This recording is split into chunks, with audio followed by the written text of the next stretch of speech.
tal? Muy buenas noches. Bienvenidos al Cascabel en 13.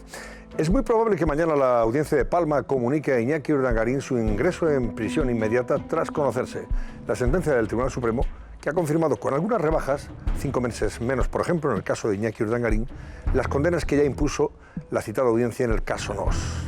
El cuñado del rey Felipe y marido de su hermana Cristina tendrá que cumplir una condena de 5 años y 10 meses de prisión. Eso significa que por lo menos cumplirá 2/3 partes de la pena. Cerca de 4 años va a estar en prisión Iñaki Urdangarín. El juez Castro, que instruyó el caso, ha dicho que la sentencia del Supremo es benévola. Claro, le parece corta a este controvertido juez instructor que terminó, como saben, tarifando con el fiscal del caso entonces, Pedro Orrach, con quien, por cierto, esta noche vamos a hablar aquí en el Cascabel, y que defendió la no imputación de la infanta frente a la posición del polémico juez. El Supremo le ha dado la razón ahora también al exfiscal Orrach, ya ha emborronado de alguna forma también la instrucción de Castro, rebajando algunas condenas, suprimiendo algunos delitos que la audiencia había condenado. En el caso de Urdangarín, el de falsedad documental, y por ello le rebaja 5 meses de prisión. Y en el caso de la infanta, tras acreditar su responsabilidad a título lucrativo por los delitos de fraude y malversación cometidos por su marido y por los que tendrá que abonar 136.950 euros, le ha retirado, sin embargo, el delito fiscal que le evita pagar otros 128.138 euros. El Tribunal Supremo, en todo caso, confirma las tesis del exfiscal Orrach, acreditadas anteriormente por la propia sentencia de la audiencia, frente a la obstinación de Castro contra la infanta Cristina.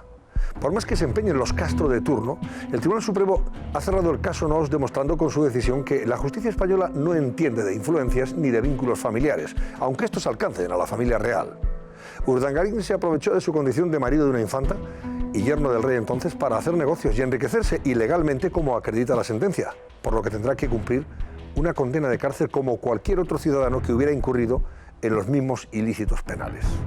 España es un Estado de Derecho y por más que haya golpistas separatistas como Puigdemont, Torra y demás cuates implicados en el proceso, interesados en desacreditarlo, en denostar ese Estado de Derecho, la realidad conduce siempre al único escenario posible, cuando se incumple la ley, que la justicia es igual para todos, por más que tarde en llegar y que quien la hace termina pagándolo siempre.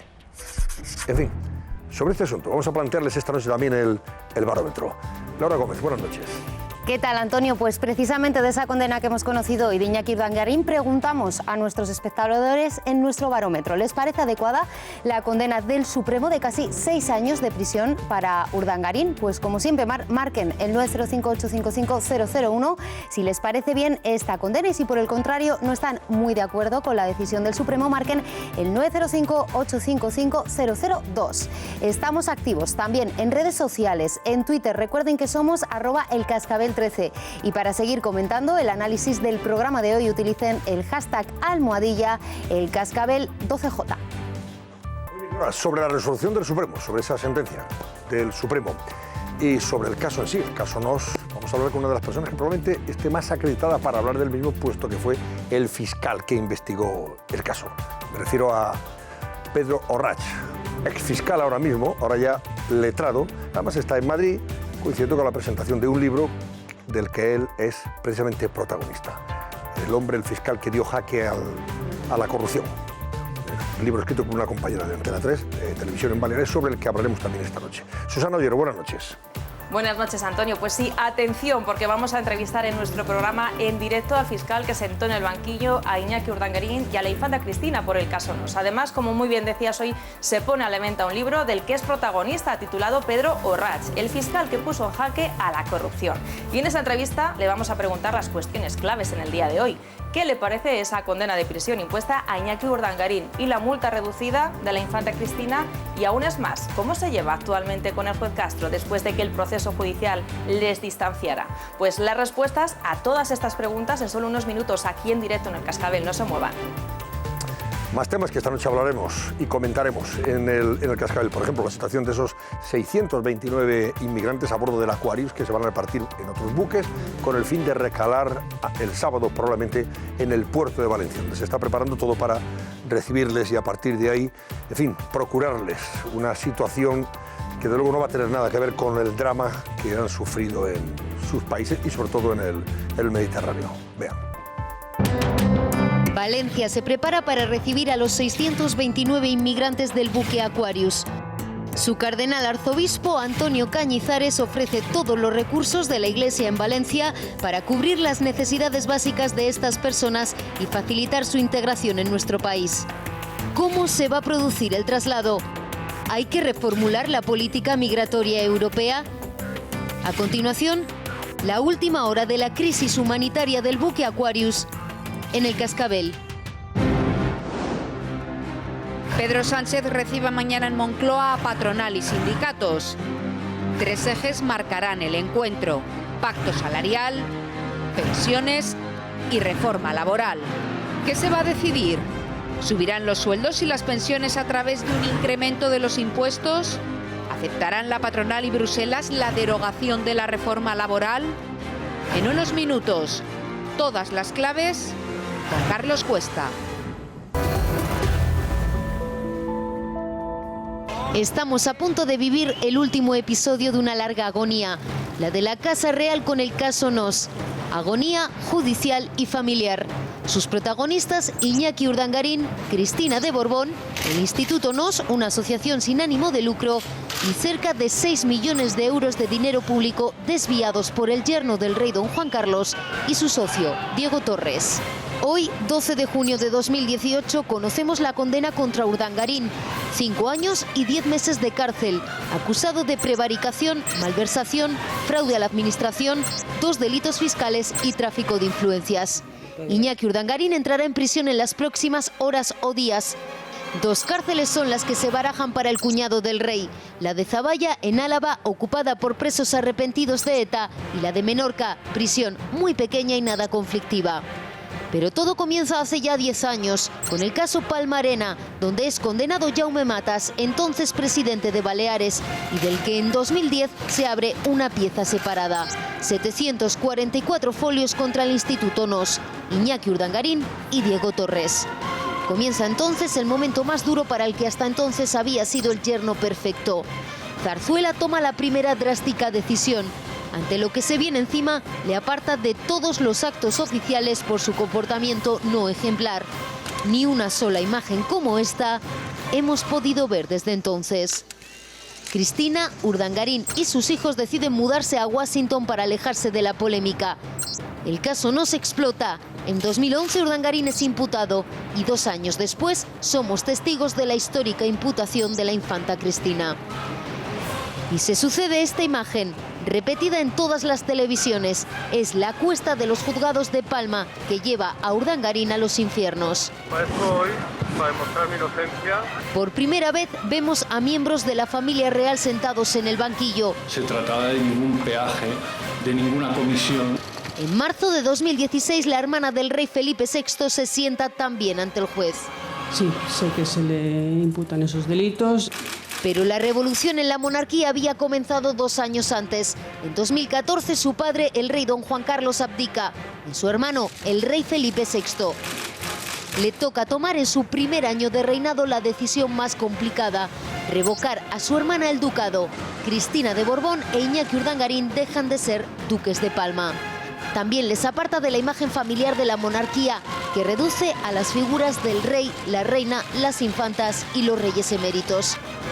Cristina se recluye en Ginebra junto a su marido y sus hijos. Hay que esperar hasta el 11 de mayo de 2017 para verla por primera vez en un acto oficial, junto a su hermana y en el funeral de su tía Alicia de Borbón. Un año después de esto se repite la imagen en el funeral por el 25 aniversario de su abuelo don Juan de Borbón. De nuevo coinciden en un acto público y junto a toda la familia real. Todas las miradas giraban en torno a ese encuentro con los actuales reyes de España. Ni siquiera se saludan. Pero su presencia deja claro que el vínculo familiar con su hermana, la infanta Elena, y sus padres no se ha roto. De ellos sabíamos que recibía visitas esporádicas en Ginebra, donde por cierto hoy ha conocido la noticia que su marido Iñaki Urdangarín ha sido condenado a 5 años y 10 meses de prisión y que ella deberá abonar 137.000 euros por considerarla responsable a título lucrativo de los negocios del Instituto Nos. El Supremo le reduce así a la mitad la cantidad inicial que le pedía la Audiencia de Palma, 265.000 euros. Una sentencia que los reyes de España reciben con la agenda ocupada. Ambos en actos por separado. Los dos deciden dar la cara, pero sin hacer declaraciones a los medios. Bueno, el informe magnífico de Laura Gómez sobre la sentencia del caso Nos, ya ratificada por el Tribunal Supremo, que mañana, por cierto, la Audiencia de Palma va a notificar a su vez al interesado en este caso y al resto de condenados. A Iñaki Urdangarín, en esa audiencia de Palma, va a conocer la sentencia y probablemente también la decisión de la audiencia de que ingrese en prisión de forma inmediata para cumplir esos 5 años y 10 meses de cárcel. Coincidiendo, por cierto, todo esto con el cumpleaños mañana de la infanta Cristina. Fíjate qué casualidad. Bueno, darme un titular sobre el asunto. A ver. Bueno, yo creo que la sentencia del Supremo deja varios titulares. El primero es que calla la boca a todos aquellos que durante todos estos años han estado diciendo que en España la justicia no funciona, que no funciona la división de poderes, que la justicia tiene una doble vara de medir. Es inevitable la entrada de Iñaki Urdangarín en la cárcel. Yo, por lo menos, con prácticamente todo el mundo que he hablado hoy, me lo daban como inevitable para año y medio o para 2 años, ¿no?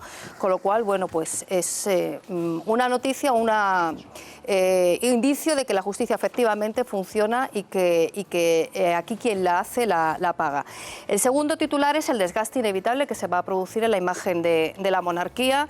Es verdad que estaba muy descontada porque este proceso ha sido muy largo, ha durado mucho, pero bueno, la imagen de Iñaki Urdangarín entrando en la cárcel va a ser tremenda dentro y fuera de España. Por mucho que además la monarquía se haya distanciado de ellos, por mucho que se hable de un tiempo nuevo, de la modernización y que prácticamente ni se lleven ni se hablen, es inevitable ese desgaste. Y luego el tercero es de carácter práctico, ya lo hemos visto aquí, qué cárcel va a acoger a Iñaki Urdangarín, porque no todas las cárceles que hay en España sirven para acoger a Iñaki Urdangarín. La mejor es la de Brieva, sin duda, la de Ávila. Puede ser, porque además tiene un módulo especial que podría ser habilitado. Ahora mismo no funciona, pero puede ser habilitada. Hay alguna más. Lo que hay que procurar es, primero, que no haya filtraciones, que no haya imágenes no deseadas, que no haya fotos, que no haya vídeos y, sobre todo, que no se produzcan altercados ni enfrentamientos. Está la de Álava, efectivamente. La de Vitoria también se puede barajar, que está cerca de los padres y de la familia de él.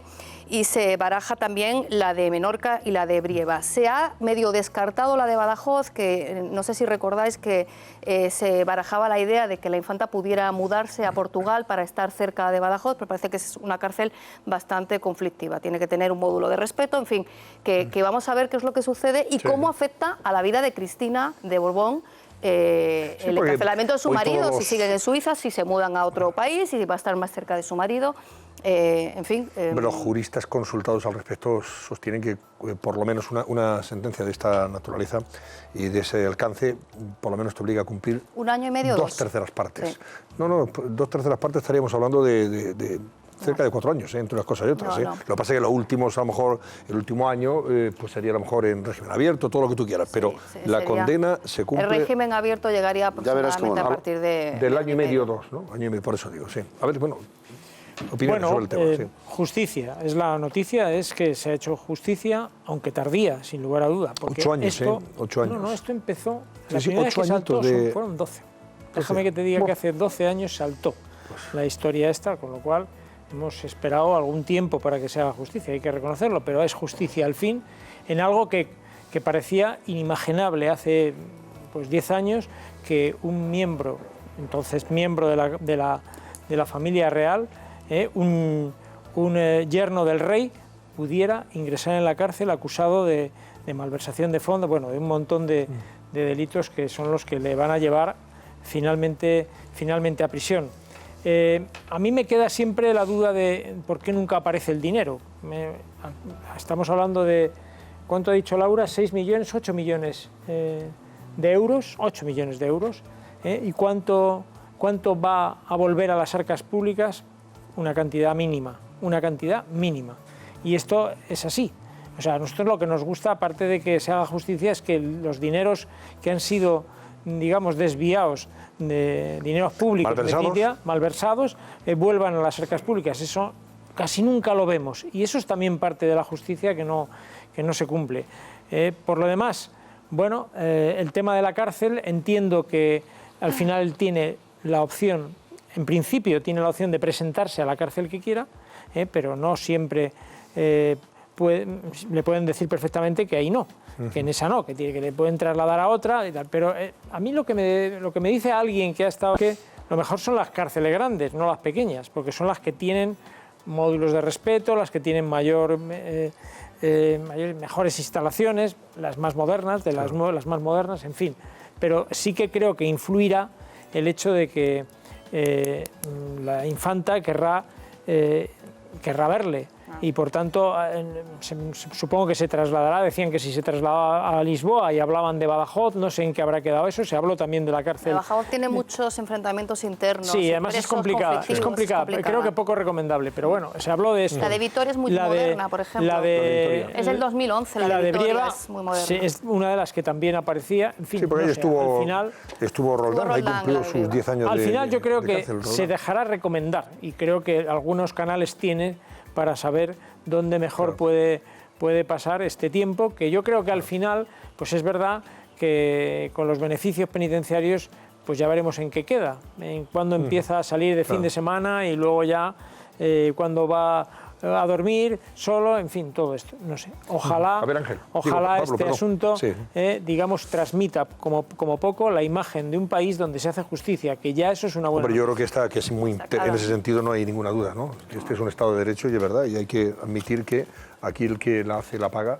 Sí, pero había muchos que hasta hoy mismo dudaban de esto, hasta hoy mismo. Sí, pero bueno, esto desmiente esos rumores y esa forma de denostar nuestro Estado de Derecho, como han hecho los golpistas separatistas también. Es la principal conclusión, yo creo, y el titular de hoy evidentemente es ese, ¿no? Y ahí yo creo que coincidimos absolutamente todos, que es que la justicia funciona, la justicia es igual para todos y además la justicia es independiente, porque durante todo este proceso, como dice Carmelo, de muchos años, también se ha dicho en muchas ocasiones que el Estado estaba presionando, que Casa Real estaba presionando, que el Gobierno estaba también haciendo alguna influencia por parte de la Casa Real, etcétera, para que saliese lo mejor posible. Y mira, al final son casi 6 años de prisión y una condena que es bastante clara, aunque a la Fiscalía le hubiera gustado que fuera más tiempo. Con lo cual, funciona, es igual para todos y además es independiente. Y eso creo que deja en muy mal lugar a los que hoy están haciendo interpretaciones de otro tipo, diciendo que aquí hay un doble trato de favor, diciendo también que la monarquía es igual a corrupción, cuando estamos hablando de un caso grave, pero un caso que afecta a una persona en concreto,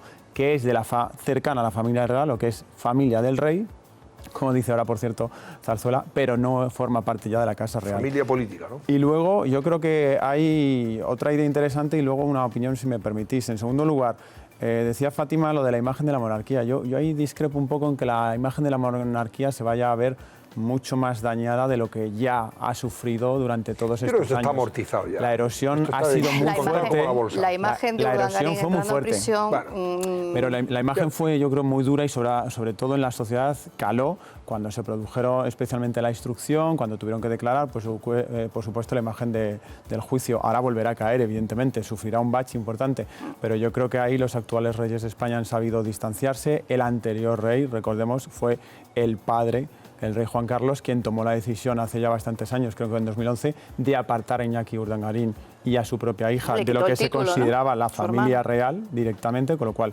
ese fue un primer paso del que ya hace casi 7 años. Y aparte de eso, bueno, pues habrá un bache, como decía, pero yo creo que eso dentro de poco volverá. Y luego una idea. Decía Carmelo, a ver si se deja recomendar, ¿no?, o influenciar a la hora de elegir prisión. Pues yo desearía lo mismo respecto al posible recurso de amparo al Tribunal Constitucional. Ojalá se deje también recomendar por la gente que le está diciendo que no vaya por ese camino, porque primero puede alargar más todavía la agonía, segundo, al final el Tribunal Constitucional no va a cambiar la sentencia en cuanto a si se han cometido delitos o no. El Tribunal Constitucional solo puede investigar o revisar si ha habido vulneración de derechos fundamentales. Eso es lo que va a alegar, ¿no? Exacto. Si es que presenta el recurso. Claro, pero es que ahí es donde yo creo que está lo grave. Desde mi punto de vista, que una persona que ha formado parte de la Casa Real, que en este caso es cuñado del rey de España, del jefe del Estado, plantee un posible recurso de amparo al Tribunal Constitucional diciendo que en España se vulneran derechos fundamentales, creo que le hace un flaco favor, ponen un brete a la justicia y en todo caso daría la razón a algunos de los independentistas. Y tiene poco recorrido. Y tiene muy poquito recorrido. Y además se quedaría en prisión. Es más de 5 años, al ser más de 5 años. Jauregui, venga, que tenemos que recordar un poco cómo ha quedado la sentencia y luego saludar al ex fiscal Orraz, que algo tiene que decir sobre este asunto. Él fue el que investigó las discrepo bastante de estas visiones tan optimistas. ¿Para eso está usted, para discrepar? Sí, no estoy. Yo creo que si yo tuviese que poner un titular a esto, yo diría que el caso Nos pone de manifiesto todos los vicios procesales que existen en un país como España. Todos. Y este es un proceso que ha estado lleno de irregularidades. Y vaya por delante que yo estoy de acuerdo en que el señor Urdangarín vaya a la cárcel cuanto antes. Estoy de acuerdo absolutamente. Y lamento que la exinfanta, no haya seguido el mismo camino. Porque yo creo que esto de que la mujer no se entera de nada de lo que hace el marido me parece que es una doctrina absurda. Pero fíjate que aquí hemos tenido una intervención... Pero se puede dudar que efectivamente puede ser que mi mujer haga algo que yo no desconozca. O se puede no demostrar también, en este caso. Yo haga cosas que mi mujer desconozca. Yo con permiso puedo discrepar y discrepo. Entonces, bueno, me parece muy bien.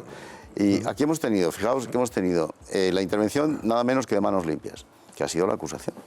A mí esto de la acusación particular en España me pone un poco de los nervios, y sobre todo cuando ya cae en manos de gángsters, mafiosos y sinvergüenzas como los de Manos Limpias, que ahí están todos en la cárcel. Eso sí que están todos en la cárcel. Segundo, ha habido filtraciones, todas las que hemos querido, filtraciones del sumario. Tercero, ha habido peleas de juez y fiscal hasta extremos inconcebibles en público y en privado, y contactos con medios que no tenía que haber habido en público y en privado.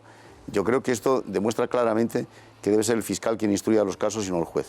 Cada día lo veo más claro, pero vamos, yo creo que en fin, ha habido una cosa que a mí me indigna en el procedimiento español, en muchos, y es la pena de paseillo. No costaba nada hacer entrar los coches por el sótano del puñetero juzgado. ¿Por qué han tenido que pasar todos esa pena infamante? Si lo habéis puesto aquí, lo ha hecho en el magnífico reportaje que ha hecho Laura, a mí lo ha destacado ahí. Esa pena de paseillo es absolutamente necesaria, no está en ningún código penal de España porque no, en fin. Y luego yo creo que a Urdangarín le han permitido cosas que a otros presos no les permiten. Tener pasaporte, por ejemplo, que estando procesado, eso es muy complicado. Ha tenido pasaporte, está en Ginebra, dando un ejemplo muy malo, porque a la gente le enfada esas cosas, y yo comprendo que les enfade, ¿qué quieres que te diga? Y luego, por fin, ahora nos dicen que a lo mejor él espera que un indulto del gobierno. A mí, por supuesto no lo va a tener. Vale, por supuesto no lo va a tener. Pero lo único que quiero decir es, dentro de los vicios procesales que tiene el sistema español, esto del indulto, que sea una cosa tan subjetiva por parte del gobierno y que haga lo que le dé la gana con los indultos, recordemos el caso de Gallardón, a mí me parece que es absolutamente intolerable. Por tanto, fíjate tú la cantidad de cosas que nos podíamos haber, poco ejemplares, que nos podíamos haber ahorrado con un proceso un poco mejor. Y sin duda, la sentencia está bien, y sin duda, yo no lo sé, supongo que está bien. Yo no me he leído los 350 folios, los he leído así por encima, pero no ese es el tema.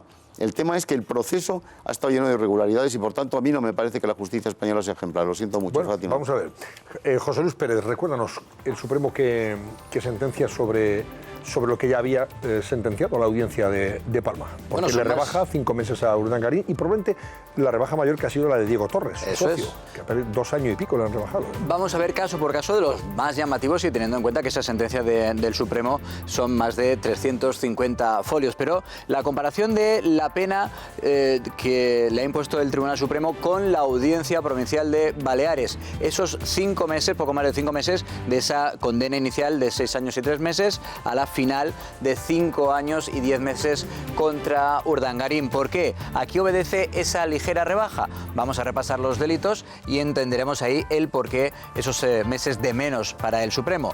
Ven los dos tribunales, la Audiencia Provincial y el Supremo, malversación, prevaricación, tráfico de influencias, fraude a la administración y 2 delitos fiscales en el caso de Urdangarín. En cambio, no entiende el Tribunal Supremo que también cometiera ese delito de falsedad en documento público que sí le imputaba y consideraba demostrado probado la Audiencia Provincial de Sevilla. Decías y decías bien, Antonio, ha salido mejor parado con su recurso Diego Torres, el que fue socio de Iñaki Urdangarín, porque a él inicialmente la Audiencia Provincial le había condenado a 8 años y 6 meses y finalmente se lo ha rebajado a 5 años y 8 meses el Tribunal Supremo. ¿Por qué? Hagamos la misma prueba comprobando las penas, las condenas de los delitos que ve probado el Supremo y que vio probado la Audiencia Provincial y no así el Alto Tribunal. Malversación, prevaricación, fraude a la Administración y delito fiscal en ambos, en los 2 tribunales, en la Audiencia y en el Supremo. En cambio, sí veían blanqueo de capitales y tráfico de influencias en la Audiencia Provincial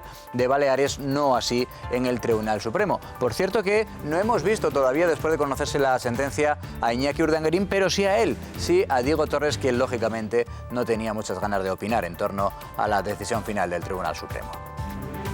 Señor Torres, ¿qué opina de la sentencia? deben entrar en prisión. ¿Va a recurrir la sentencia? ¿Cómo se encuentra, señor Torres? Bueno, y nos queda también, por supuesto, conocer el papel que desempeñó para el Tribunal Supremo la infanta doña Cristina, a la que la Audiencia Provincial le hizo pagar 265.000 euros, que era el dinero que obtuvo en aquella condena de partícipe a título lucrativo. Ese dinero la infanta, hay que recordar que lo abonó en su momento. Finalmente el Tribunal Supremo le obliga a devolver esos 136.950 euros, así que del dinero que ingresó inicialmente habrá que devolverle una buena parte, porque, como decíamos, la responsabilidad que sí ven ambos tribunales, tanto la Audiencia Provincial de Baleares como el Tribunal Supremo, es su responsabilidad a título lucrativo, aunque la rebaja, y de manera notable, prácticamente la mitad, el Tribunal Supremo. En cuanto a las reacciones, decía hace un momento Pablo Iglesias, yo creo que prácticamente todo el mundo coincide en que esta sentencia, entre otras cosas, lo que demuestra es que todos somos iguales ante la ley. Y efectivamente, tiene razón, todo el mundo coincide, salvo una nota discrepante. Quien disiente es precisamente su homónimo, Pablo Iglesias, que ve en esta sentencia todavía privilegios en el trato a Urdangarín. Y la ley es igual para todos los españoles y españolas, se llamen como se llamen y se apelliden como se apelliden. Y en este caso es lo que siempre hemos defendido y esta sentencia es una evidencia más. La justicia es para todos, nadie está exento del cumplimiento de nuestras leyes, ni lo está el señor Urdangarín, ni lo están el resto de los ciudadanos españoles. Da la impresión de que la justicia sigue siendo muy desigual en España. Estamos en un país en el que por hacer la letra de una canción y cantarla hay quien está en prisión y quien, sin embargo, como el señor Urdangarín, ha gozado y goza de notables privilegios. Todos, absolutamente, estamos sujetos al cumplimiento de la ley y sujetos a las decisiones de los tribunales.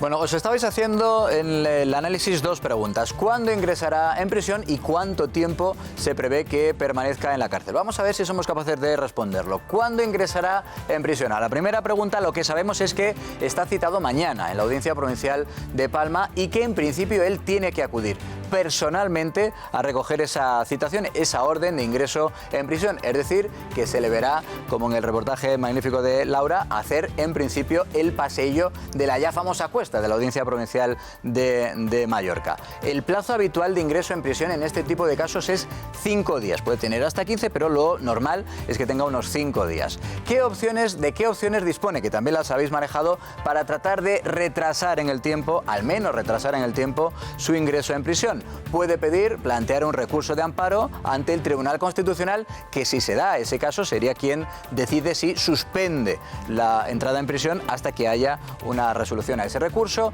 y también puede pedir un indulto. En este caso no es el Tribunal Constitucional, sino la Audiencia Provincial quien decide si no ejecuta la condena hasta que resuelva esa petición de indulto, que sería el Consejo de Ministros que tendría que hacerlo. Hay una tercera posibilidad que nos confirmaba en esta misma tarde desde la audiencia. Tiene de plazo hasta mañana Iñaki Urdangarín a las 2 del mediodía para presentarse voluntariamente en cualquier cárcel de España en la que él elija, y en ese caso se ahorraría una cosa, se ahorraría el paseillo por la cuesta famosa de la Audiencia Provincial de Baleares, y también probablemente podría evitarse la presencia de fotógrafos a las puertas de la cárcel en la que decidiera entrar. Insisto, esa es una opción, nos decían desde la Audiencia de Palma, poco habitual, pero tampoco excepcional, de la que podría disponer Iñaki Urdangarín. ¿Y cuánto tiempo puede permanecer en prisión con una condena de 5 años y 10 meses? Pues esto es lo que nos dicen los expertos que hemos consultado. Primero tiene que cumplir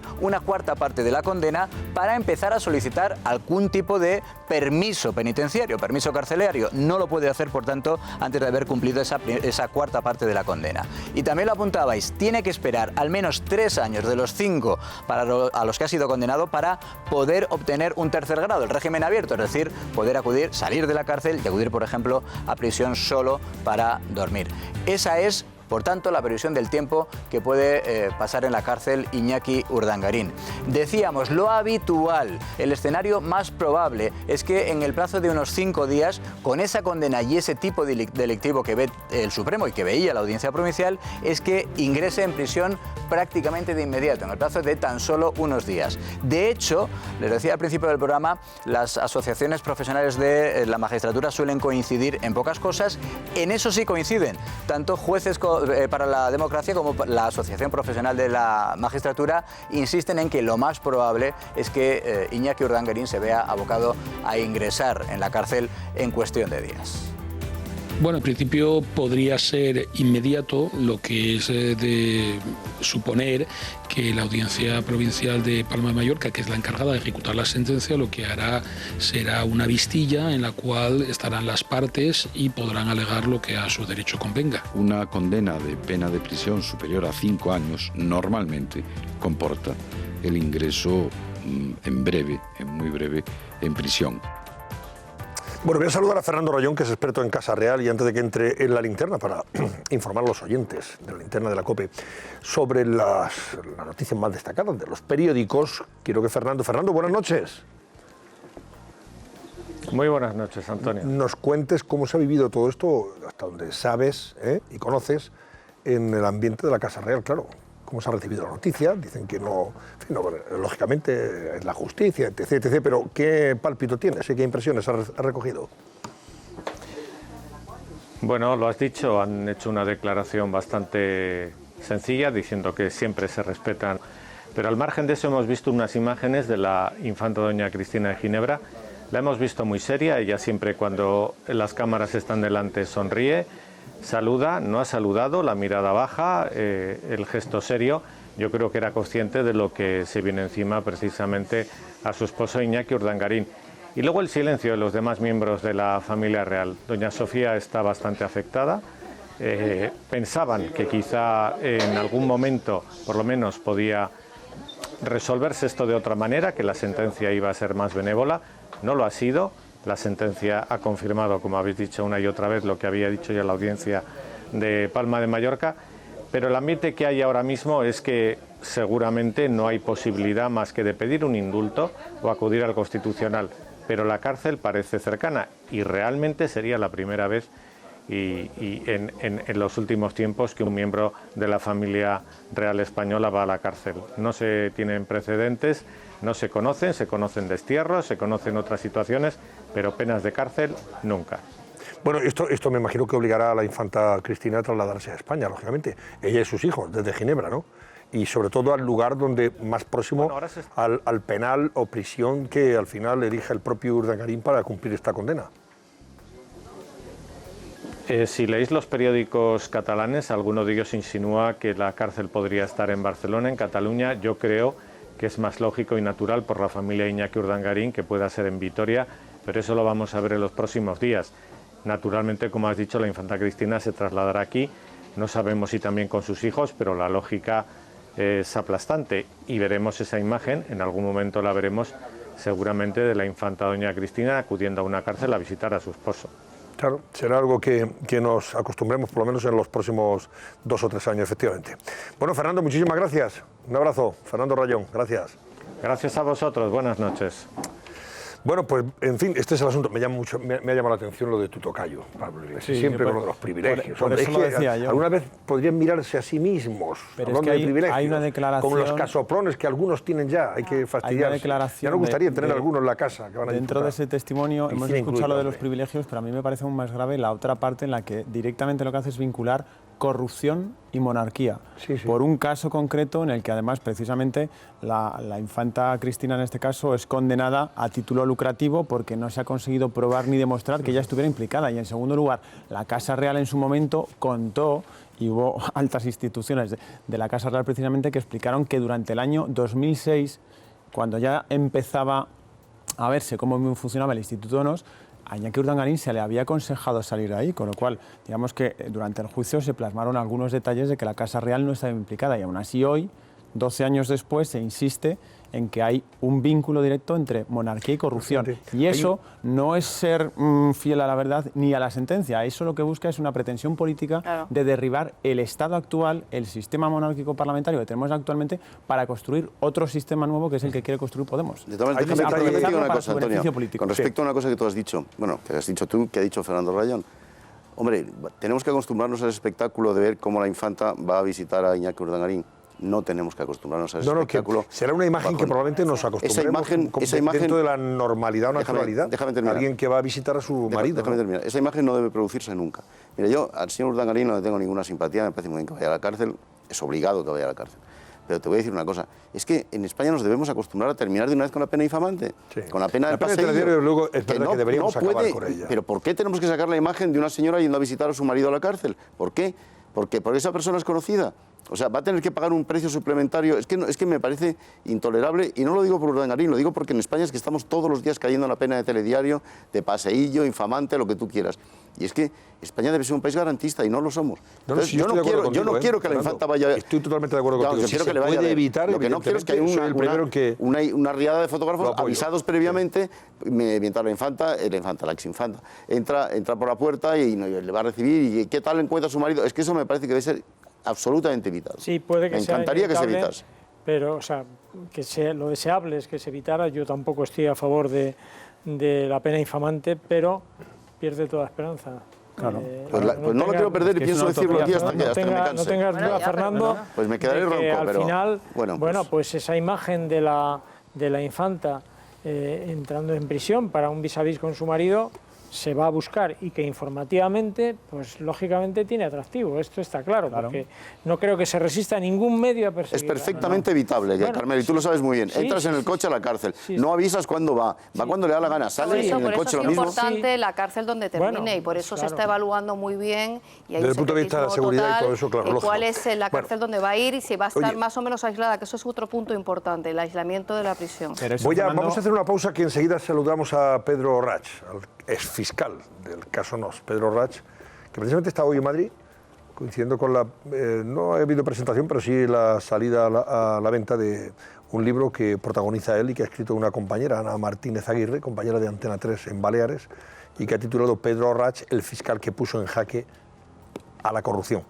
Así que, coincidiendo casualmente esta salida del libro, se ha producido la sentencia, y nada más propio que él para que nos valore, evidentemente, lo que haya decidido el Tribunal Supremo y algunos detalles sobre la investigación que él llevó a cabo del caso Nos. Él fue el que se opuso, por cierto, a la imputación de la infanta Cristina. Entre otras cosas, y se lo recuerdo a Fernando, él ha dicho que de las 100 y pico entrevistas, interrogatorios que hizo sobre el papel de la infanta, nadie, salvo creo que uno, dijo que ella había ido al Instituto Nos alguna vez para recoger a su marido, que nunca apareció por allí, nunca tuvo nada que ver con aquello. Mantiene que el papel de Cristina ha sido, de alguna manera discriminatorio. Sí. Bueno, pues venga, vamos a la publicidad.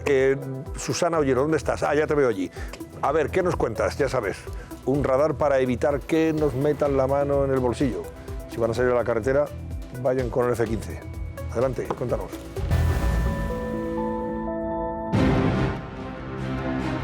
Pedro Sánchez recibe mañana en Moncloa a patronal y sindicatos. 3 ejes marcarán el encuentro: pacto salarial, pensiones y reforma laboral. ¿Qué se va a decidir?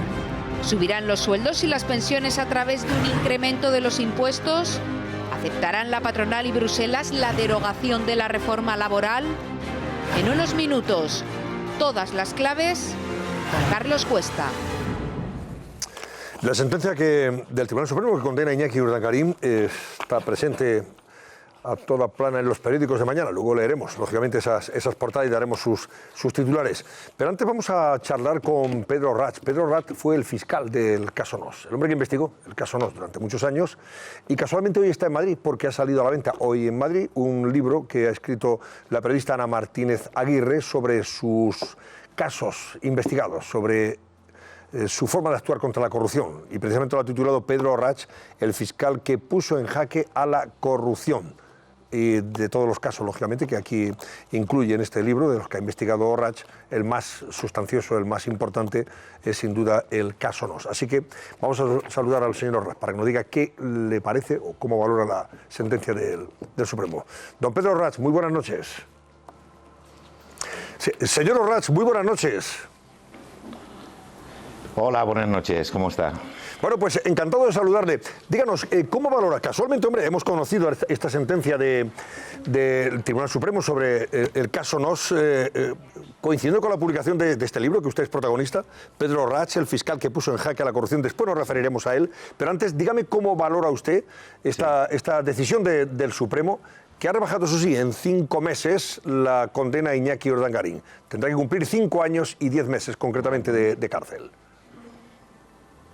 Mire, la valoración es positiva desde el momento en que se han ratificado las conclusiones a las que llegó la Audiencia Provincial de Palma. Es verdad que el Tribunal Supremo no acoge las pretensiones de la Fiscalía en el sentido de aumentar la condena y la asunción como hechos delictivos de algunos de los postulados que mantuvimos, pero desde un punto de vista global la valoro muy positivamente y siento cierto alivio porque se ha dictado esta sentencia ya firme después de haber transcurrido 8 años desde que se empezó la instrucción del caso Nos. Bueno, mañana la Audiencia de Palma va a comunicar esta sentencia a los condenados, a los interesados. ¿Va a decidir la Audiencia de Palma el ingreso en prisión inmediato de Iñaki Urdangarín? ¿Qué piensa usted? No puedo adelantar acontecimientos, pero lo más probable y lo que es la lógica me dice que sí, que tiene que expedir un mandamiento de ingreso en prisión para todas aquellas personas que han sido condenadas a más de 2 años de prisión. En este caso es el caso de Iñaki Urdangarín, de Diego Torres y del señor Matas. Por lo tanto, en principio sí. ¿Cabe un recurso de amparo que puedan presentar ante el Tribunal Constitucional, alegando que fueron vulnerados sus derechos durante el proceso, etcétera, etcétera? ¿Eso tiene posibilidades de prosperar, señor Orrach, desde su experiencia y conocimiento jurídico? Es presuponer, como le digo mucho, primero que se interponga el recurso de amparo, luego que durante la tramitación del recurso de amparo se pueda admitir la suspensión de condena. Y yo creo que es difícil, cada vez el Tribunal Constitucional es más rígido a la hora de admitir recursos de amparo y en todo caso se trata de un recurso extraordinario. También cabe la posibilidad que solicite un indulto y durante la tramitación del indulto se puede solicitar la suspensión de la condena, pero no es probable que se conceda. Recuerde usted que en el caso de Jaime Matas, por parte de la Audiencia Provincial de Baleares, era un caso de una pena de 9 meses de prisión y, a pesar de tener acceso a la suspensión de condena, al tratarse de una opción facultativa, el tribunal decidió que debía ingresar en prisión. Por lo tanto, supongo, puedo equivocarme, desde luego, que mañana mismo se puede extender el mandamiento de ingreso en prisión. No sé si conoce usted la reacción del juez instructor, de quien fue juez instructor y en su caso también colaborador y directo de usted y amigo, el juez Castro. Ha dicho que la sentencia es benévola, que el Supremo tenía las manos atadas por la Audiencia de Palma. No está muy de acuerdo con lo que ha decidido el Tribunal Supremo, me da la impresión. Bueno, lo ha dicho, pero yo creo que lo ha dicho porque el Tribunal Supremo no puede sustituir la inmediación del Tribunal en cuanto a la valoración de los hechos. Por lo tanto, tiene que ceñirse a consideraciones estrictamente jurídicas y procesales, sin poder entrar a valorar de nuevo los hechos. Por lo tanto, en este sentido, evidentemente, está constreñida la actuación del Tribunal Supremo. Sin embargo, yo no podría decir si es benévola o no es benévola. Una pena de 6 años de prisión no es precisamente benévola. ¿Cuál es su relación, por cierto, con Castro, con el juez Castro? ¿Se rompió después de las discrepancias que mantuvieron en torno al papel de la infanta en el caso Nos?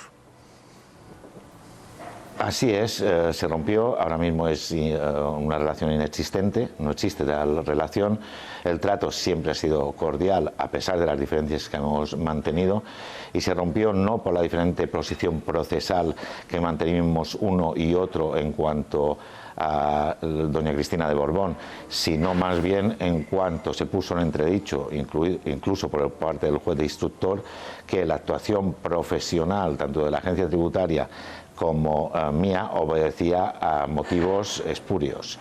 En este sentido, que se dudase de la credibilidad profesional tanto mía como de la agencia tributaria no me pareció correcto, y a partir de ahí se rompió la relación profesional, sí. En cualquier caso, el Supremo le da la razón a sus tesis respecto a la infanta Cristina, vamos. Así es una satisfacción añadida. La instancia decretó que la acusación popular ejercida por el sindicato Manos Limpias había actuado con temeridad, y de ahí la imposición de costas, algo que ha sido ratificado por parte del Tribunal Supremo. Después de muchos años de oír como en los medios de comunicación, no en todos evidentemente, pero sí en muchos, que se me tildaba de corrupto y de actuar a las órdenes del gobierno, de la Casa Real y del ministro de Justicia correspondiente, para mí es una reivindicación y una satisfacción que se haya decretado por el Tribunal, se haya ratificado por el Supremo lo que en su momento consideró la Audiencia Provincial. Usted sostiene, señor Orraz, que la infanta Cristina se sentó en el banquillo precisamente por formar parte de la familia real, que la esposa anónima de un señor juzgado por los mismos delitos no habría sido juzgada, procesada. Sí, así es. No solo lo sostengo ahora, la sostuve por escrito, los escritos que remití al propio juzgado de instrucción en esta causa. Si hubiese sido cualquier otra persona, ni siquiera hubiese sido llamada como testigo, porque no había ninguna razón para poder llamarla. Ni conocer significa participar, y en este caso ni siquiera se pudo probar que conocía. Con lo cual, desde el momento en que no hay un solo indicio en contra de ella, ni siquiera para llamarla como testigo jurídico correcto, el seguir esta especie de viento mediático favorable a su imputación. El caso Nos precisamente ocupa buena parte de este libro escrito por nuestra compañera Ana Martínez Aguirre, de Antena 3 en Baleares. Ana Martínez. Pedro Rach, el fiscal que puso en jaque a la corrupción, se ocupa de varios casos que usted ha investigado como fiscal anticorrupción en su tiempo en las islas, pero especialmente del caso Nos. ¿Cómo llevó usted la tensión mediática que todo esto generó al estar implicado el yerno del rey y la hija del rey indirectamente en el proceso? Mire, cuando uno realiza la labor que yo realizaba, siempre hay exposición mediática. Y desde luego estás sometido a la crítica a tu labor, y esta la acepto. Lo que no puedo aceptar ni permitir son las descalificaciones personales a las que fui sometido, ni que se pusiese en entredicho mi labor por obedecer a motivos distintos del puro y duro ejercicio profesional. Desde este punto de vista no lo llevé demasiado bien, ¿no? Y el tiempo, es verdad que me ha dado la razón, pero el prejuicio ya se instaló en la opinión pública, y le aseguro que es muy difícil, por no decir imposible, luchar contra un prejuicio impuesto desde los medios de comunicación a la opinión pública. ¿Se sintió usted presionado, sufrió presiones al aparecer Iñaki Urdangarín, el yerno del rey, después también la infanta Cristina? No. ¿En el caso? ¿No? No, de ninguna forma. Lo he dicho por activa y por pasiva, y lo voy a repetir. Las palabras de Eduardo Torres Dulce, en aquel momento fiscal general del Estado, fueron, y cito textualmente: no estoy aquí para tapar nada ni para ocultar a nadie. No ha habido ninguna sugerencia, ninguna indicación, ninguna llamada de teléfono, nada.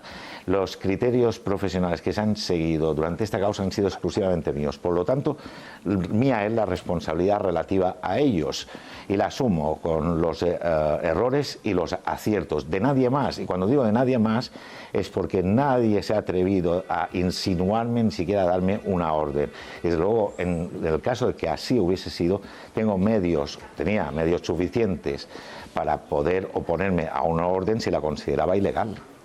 ¿En algún momento, señor Orraz, valoró usted la posibilidad de tener que llamar al rey, hoy emérito, entonces el rey Juan Carlos, a declarar en relación con todo esto? No, pero ni yo, ni el juez Castro, ni ninguno de los que estábamos interviniendo en el proceso. La Constitución le otorga inviolabilidad y desde este momento nadie se planteó esta situación. En todo caso, hubiésemos cometido una ilegalidad si lo llamábamos. Le preguntaba esto porque es verdad que usted... No se planteó nunca por nadie. En el curso de la investigación es verdad que usted descubre una donación, ¿no?, de 1,5 millones de euros a la infanta para comprar esa casa familiar de Pedralbes, y que la operación se había camuflado como un préstamo para defraudar impuestos. Eso lo descubre usted en el curso de la investigación, ¿no? Sí, y es una presunción, es decir, una escritura de préstamo que, como no se había devuelto ni capital ni intereses, podíamos suponer que encubría una donación. Desde este punto de vista, lo que analicé junto con la agencia tributaria es si consideramos que era una donación, que si podíamos considerar la existencia de una cuota defraudada superior a 120.000 euros, con lo cual sería delictivo.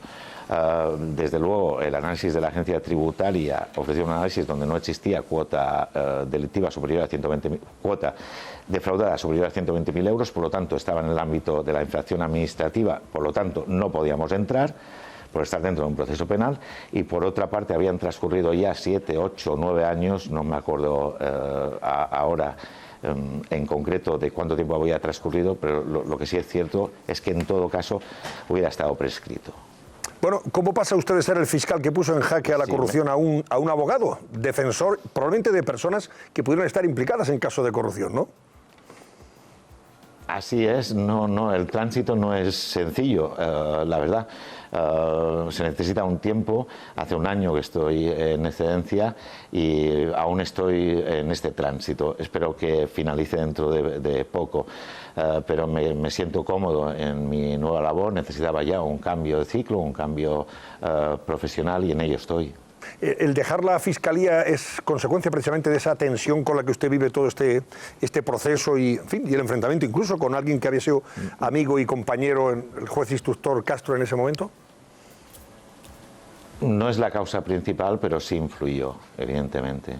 Influyó en la decisión el hecho de que estaba ya en algún momento sobresaturado, aparte del caso Nos y del caso Palmarena, del cual se derivó la pieza 25, que es el caso Nos, llevaba otros muchos casos, y ya necesitaba un cambio de ciclo y ya dejar esta exposición mediática. Este fue una de las causas, sí, junto a otras. ¿Y ahora cómo se ven los toros desde esa otra parte? ¿Cómo ve usted la situación? Le decía antes, hombre, es probable que alguien que pueda estar en un momento determinado imputado o investigado por un delito de corrupción apele a usted, que tiene conocimiento en la materia, porque ha sido antes fiscal anticorrupción. ¿Cómo ve esa situación? ¿Cómo vive ese contraste? Bueno, ya le digo que el ejercicio profesional de la abogacía y el ejercicio de la función de fiscal son la noche y el día, como usted dice, así es. No es fácil realizar este tránsito. Estás también expuesto a críticas, pero quiero recordar que la excedencia es un derecho que tienen todos los funcionarios públicos. Y que en un momento determinado, si uno siente la necesidad o quiere dedicarse a otros aspectos de lo que es el mismo objeto, que no es más que la norma penal sustantiva y la norma procesal, yo creo que tiene derecho a ello. Que esto me otorgue ventajas, no, la profesión es totalmente distinta. Y es verdad que conoces en profundidad cómo funciona la Fiscalía y cómo funcionan el Poder Judicial, pero esto no es una característica que posea solo yo. Hay muchos abogados y desde luego mejores que yo. Bueno, señor letrado, señor exfiscal Orrat, le deseamos todo lo mejor a partir de ahora. Muchísimas gracias y muy buenas noches. Muchas gracias un placer. Y muy amables por la entrevista. Buenas noches. Hasta luego. Bueno, Pedro Orrat, el exfiscal, la verdad que es un señor que, si se distingue por algo, es por hablar muy clarito, no de los que contemporice. Me parece muy interesante lo que nos ha comentado. Sí, porque no se ha cortado para nada en las respuestas. Me ha llamado la atención con qué rotundidad ha dicho que ni siquiera nadie se atrevió a insinuarle nada. a presionarle. Hombre, había una presión, sin lugar a duda, que es la ambiental. La mediática. No solo la mediática, perdona, no solo la mediática, la ambiental, en su propia profesión, en fin, en su entorno. Pero que haya dicho con esta rotundidad... Ahora fíjate, el Supremo ha dado la razón a sus tesis, sobre todo en su apuesta, que era la más arriesgada también, que era la que tenía que ver con la infanta Cristina. Y ahí, mira, puede decir que satisfactoriamente saldó profesionalmente de forma impecable su papel, ¿no?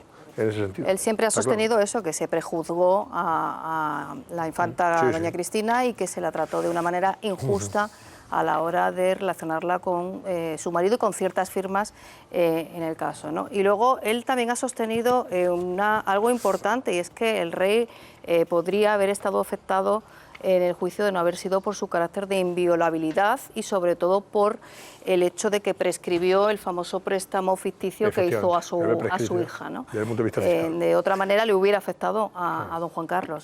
Bueno, pues enseguida voy a preguntar por lo del Aquarius. El Aquarius, la llegada el próximo sábado de los inmigrantes que viajan en ese buque y en 2 buques de la Armada italiana, camino de Valencia, o sea, rumbo a Valencia. El sábado se espera que lleguen. Allí se está trabajando ya para que la acogida sea lo más adecuada y perfecta posible. Y la vicepresidenta del Gobierno tiene previsto desplazarse mañana o pasado mañana, Carmen Calvo, que hoy hablaba, por cierto, con Carlos Herrera en COPE, el programa de Carlos en COPE, y decía estas cosas, entre otras. Escuchen. La obligación fundamental de un Estado democrático no solamente es cumplir estrictamente con el Estado de Derecho, es también cumplir en el espacio internacional con sus obligaciones seriamente. Esa es una extraordinaria idea de España. Esa es una imagen de nuestro país impecable. Representando a todos los españoles y españolas, no podíamos permanecer impasibles. No era esa la declaración que hacía Carlos Herrera, pero en los mismos términos se ha referido durante la entrevista. ¿O no, José Luis Pérez? Tal cual, efectivamente. Tal cual, efectivamente. Bueno, dinos, ¿cómo está la situación ahora mismo de este barco y de esos 629 inmigrantes? Pues de momento ha comenzado esa singladura que va a durar unos 3-4 días hasta que lleguen a Valencia. Se calcula que el sábado, pero vamos a recordar el origen de esta polémica, un origen que parte del día 8 de junio, cuando el Aquarius, ese barco, sale de Trípoli.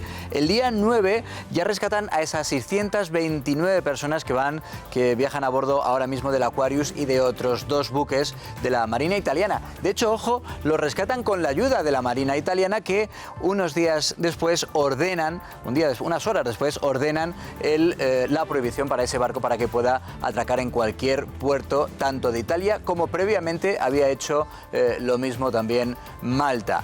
De manera que ayer, a última hora, se decide que efectivamente se puede dar el visto bueno a la orden del Gobierno español que había ofrecido el puerto de Valencia para que llegara hasta allí. Esa singladura, decíamos, se ha autorizado definitivamente este mediodía. Son 700 millas náuticas las que separan el punto de origen del Aquarius del puerto de Valencia. 700 millas náuticas, para los que estamos más acostumbrados, como decía Indurain, a pisar, a movernos en el terreno en el que pastan las vacas, son unos 1.300 kilómetros, es decir, 3 días, algo más de 3 días seguramente, por aquello de que el tiempo, las previsiones meteorológicas no van a acompañar precisamente a ese viaje del Aquarius. En cualquier caso, ya digo que eso se ha puesto en marcha ya, y en paralelo a ese viaje lo que también está en marcha es el proceso para la acogida de esos inmigrantes. ¿En qué consiste ese proceso?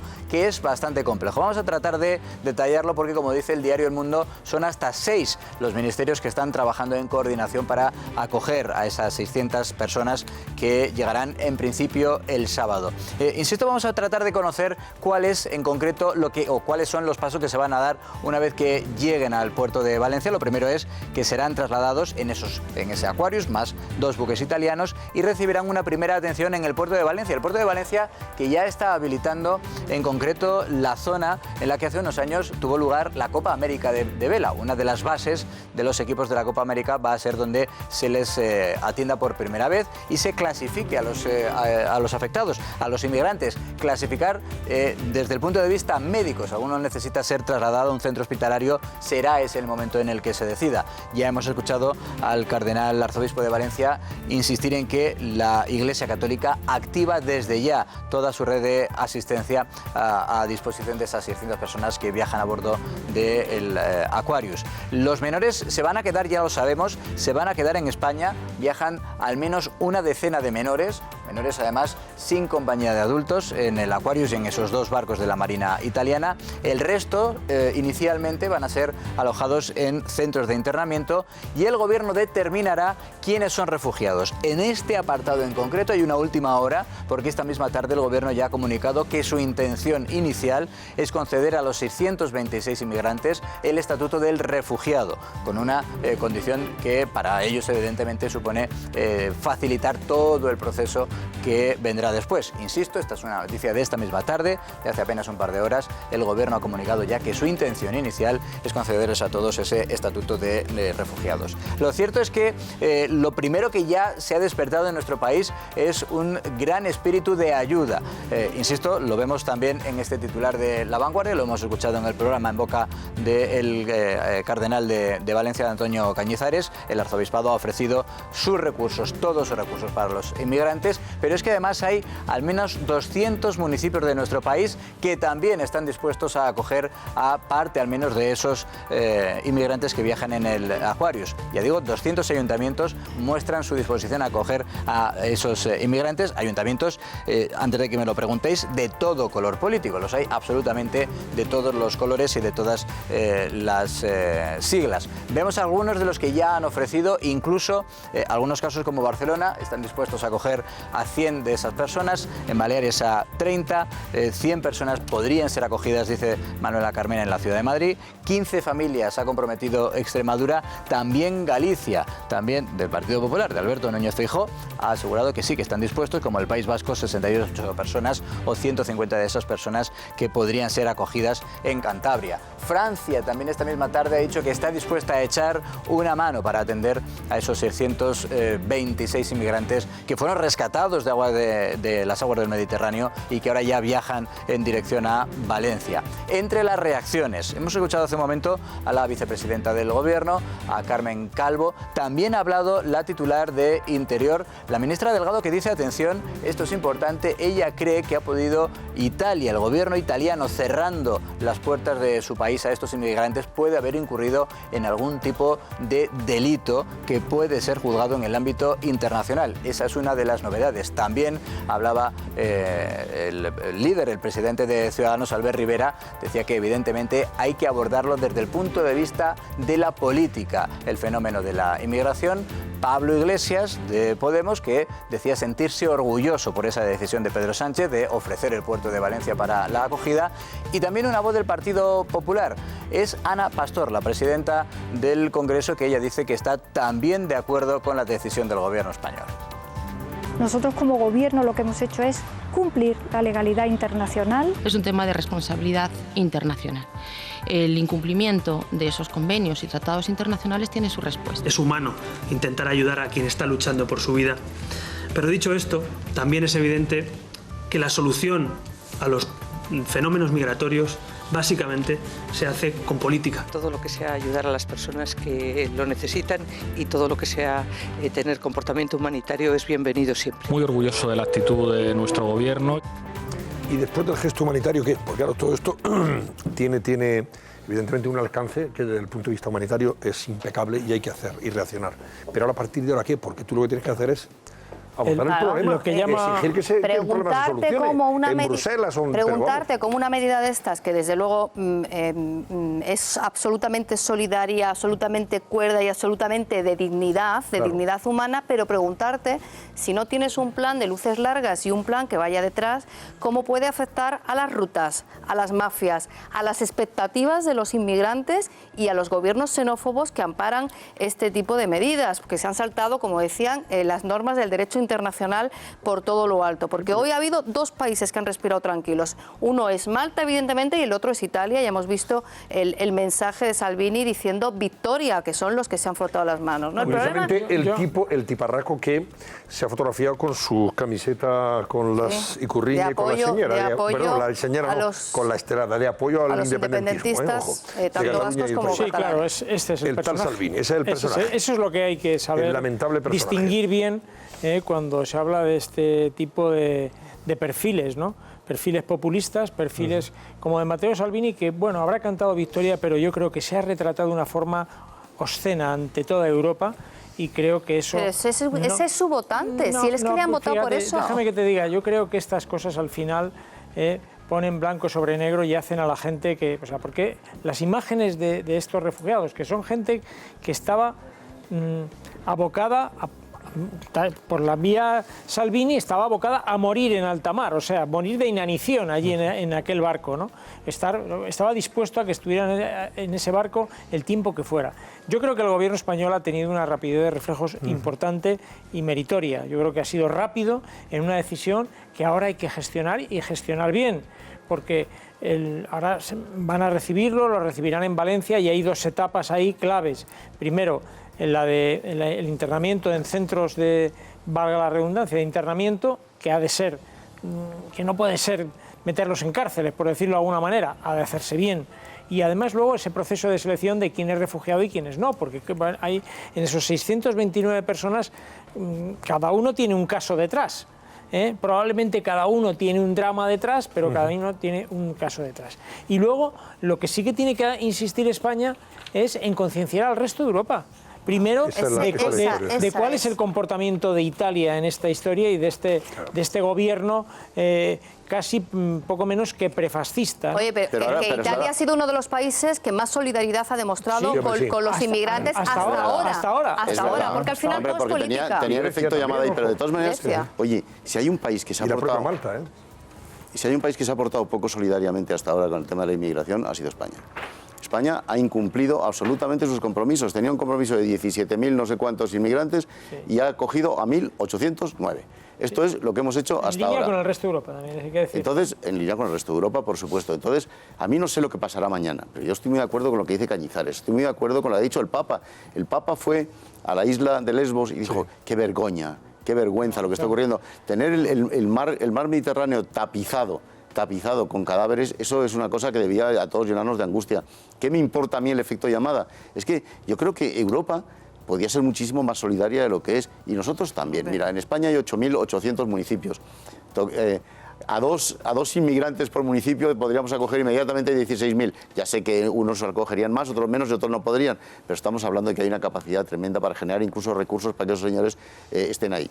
Hay algunos, estoy seguro que vendrán tuiteros que dirán, estos tuiteros miserables que están diciendo, ¿y mañana qué? ¿Y por qué vamos a acogerlos? Estoy seguro que ahora vendrán algunos tuiteros a decir, pues señor Jáuregui, lleve unos cuantos a su casa, como están diciendo, señor Sánchez, lleve unos cuantos a la Moncloa. No, eso no es necesario, pero desde luego yo creo que sí. Yo estaría dispuesto a dar unos euros, desde luego, para generar unas condiciones de vida para estos señores, y creo que la mayoría de los españoles que pueden hacerlo también. Pues el problema, Fernando, no es los 600 que lleguen, como si son 6.000, se pueden acoger, ese no es el problema. El problema es las rutas y la forma en la que están viniendo, que se están ahogando, porque no tienen otro medio de venir. Gastémonos un dinero en prevenir eso. Es lo que hay que abordar desde Europa. Una Europa absolutamente insolidaria, que se ha lavado las manos frente a este drama que se está viviendo, pero planteemos esas políticas. Pero ¿para qué estamos haciendo todos estos conciertos internacionales que estamos haciendo si no somos capaces de vigilar cómo llegan hasta nuestras costas los inmigrantes? Ahora hay un barco en Holanda buscando un puerto seguro con 60. ¿Alguien se ha ofrecido a acoger a los 60? Nadie. Mira, por lo menos España, pero es que vamos a estar en ese problema hasta que no se resuelva de raíz. Nosotros hemos dado un ejemplo solidario extraordinario, pero al mismo tiempo extraordinario, yo diría cortoplacista y oportunista. A mí me gustaría ver esta misma decisión, no cuando llevas una semana de gobierno, que has pasado una semana acaparando titulares y portadas con nombramientos de ministros, ahora otra semana más acaparando un buen gesto solidario, insisto, buen gesto solidario, pero esta decisión hay que tomarla esta semana, hay que tomarla el mes que viene. Bueno, de momento lo hemos tomado esta semana, Pablo. Pero de momento Pablo no tenía otra opción. De momento lo hemos tomado esta semana. No tenía otra opción digna más que lo que yo aplaudo la decisión del gobierno, rápida, solidaria y además, porque aquí no hay que ver si son inmigrantes que vienen de un sitio u otro, son personas humanas. Y creo que ese gesto, que es el que está poniendo en valor todo el mundo, hay que ir en esa clave. Pero el problema, como apuntaba brevemente Antonio, el problema no es qué hacemos con este barco. El problema, para empezar, está en origen. Y algunos de los partidos políticos a los que escuchamos hoy aplaudir lo que se está haciendo acogiendo a estos inmigrantes son los mismos partidos políticos que condenan cuando actuamos en países de África donde se están matando en auténticas guerras civiles o donde están siendo perseguidos por el terrorismo, y ahí no queremos actuar. Estos inmigrantes no vienen aquí solamente porque vivamos bien, porque Europa es estupenda, vienen huyendo de sus países. Entonces vamos a actuar en origen, en primer lugar. Segundo tema, aquí hay un fracaso de toda la Unión Europea, lo habéis dicho muy bien. Aquí hay un fracaso de la política de Frontex, que es el control de las fronteras exteriores, que hace años que se puso en marcha y ha sido un fracaso absoluto porque nadie quiere ser solidario. Yo creo que nosotros no podemos ser ahora ir dando lecciones de solidaridad a países como Italia y Grecia, que nos superan ampliamente por lo que viven todos los meses. Estamos hablando de población o de gobiernos. Es evidente que el gobierno de ahora del país. Ha cambiado el gobierno, no es lo mismo la alcaldesa pero... de Lampedusa, que ha dado un ejemplo de solidaridad increíble, donde reciben cientos, miles de refugiados. ¿Cómo está Lampedusa? Que Matteo Salvini, que está haciendo alaraca. Pero es que Lampedusa no existe como población lo que era antes. Es que es otra cosa totalmente distinta. Está plagado de inmigrantes y tienen un problema social de cómo los integras.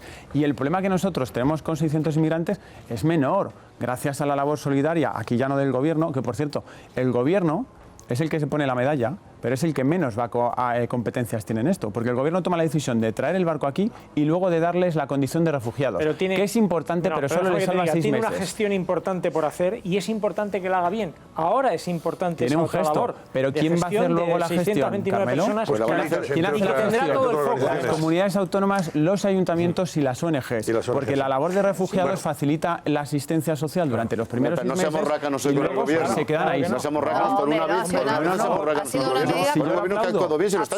Solidaria y necesaria, tenemos 600 tipos que vienen en un barco y bravo que les acojamos como le vamos a acoger. Pero cada año mueren en el Mediterráneo 3.000, 6 barcos. Ahora ya menos 600. Oye, pues ¿qué vamos a hacer, hijo? Oye, seguiremos hablando del tema sin duda mañana, pasado mañana y hasta el domingo y probablemente después. Pero en fin, la última hora sobre el asunto es la que hemos abordado hoy y nos seguiremos ocupando del tema en las próximas horas. Antes me voy a ir a Barcelona porque Marco Chiasa, ha habido nuevos registros e incluso detenciones en relación con el referéndum ilegal del 1 de octubre, tanto en sedes de la Generalitat como en Mediapro, la organización televisiva del señor Roures que puso a disposición de esa consulta ilegal, ¿no? Sí, buenas noches, Antonio. En Mediapro han estado solamente una horita y en principio no han encontrado nada, pero en esta Consejería de Economía en la que nos encontramos han llegado a las 9 de la mañana 10 policías de la Policía Nacional, han estado durante 7 horas, se han marchado a las 4 de la tarde. Durante los registros han quedado detenidos tanto el jefe de la Secretaría General de esta Consejería de Economía y Vicepresidencia de la Generalitat como el director del Instituto de Estadística de Cataluña. Ambos ya han quedado en libertad con cargos y deberán esperar a ser citados por el juez en el marco de la investigación sobre si la Generalitat obtuvo de una forma ilegal los datos del censo electoral para el referéndum ilegal del 1 de octubre. A ambos se les atribuye posibles delitos de descubrimiento, de revelación de secretos y también de desobediencia, y es que el pasado 5 de diciembre, cuando la Policía Nacional registró también el IDESCAT, el Instituto de Estadística de Cataluña, halló indicios sobre si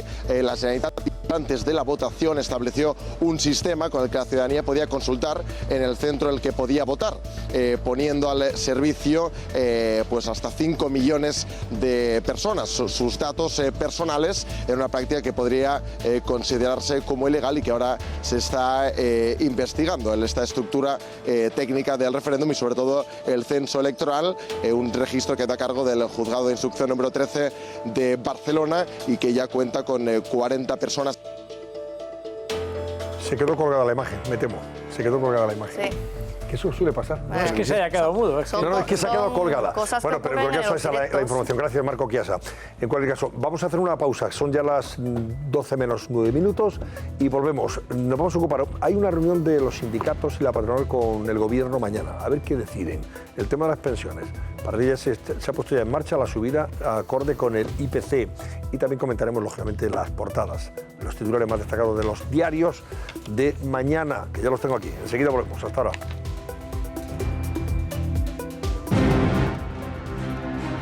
Pedro Sánchez recibe mañana en Moncloa a patronal y sindicatos.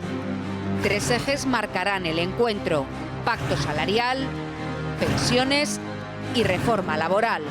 ¿Qué se va a decidir? ¿Subirán los sueldos y las pensiones a través de un incremento de los impuestos?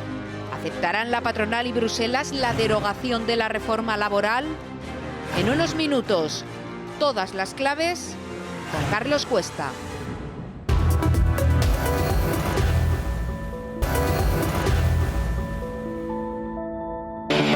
A continuación, les avanzamos las portadas de los principales periódicos que encontrarán mañana en los kioscos.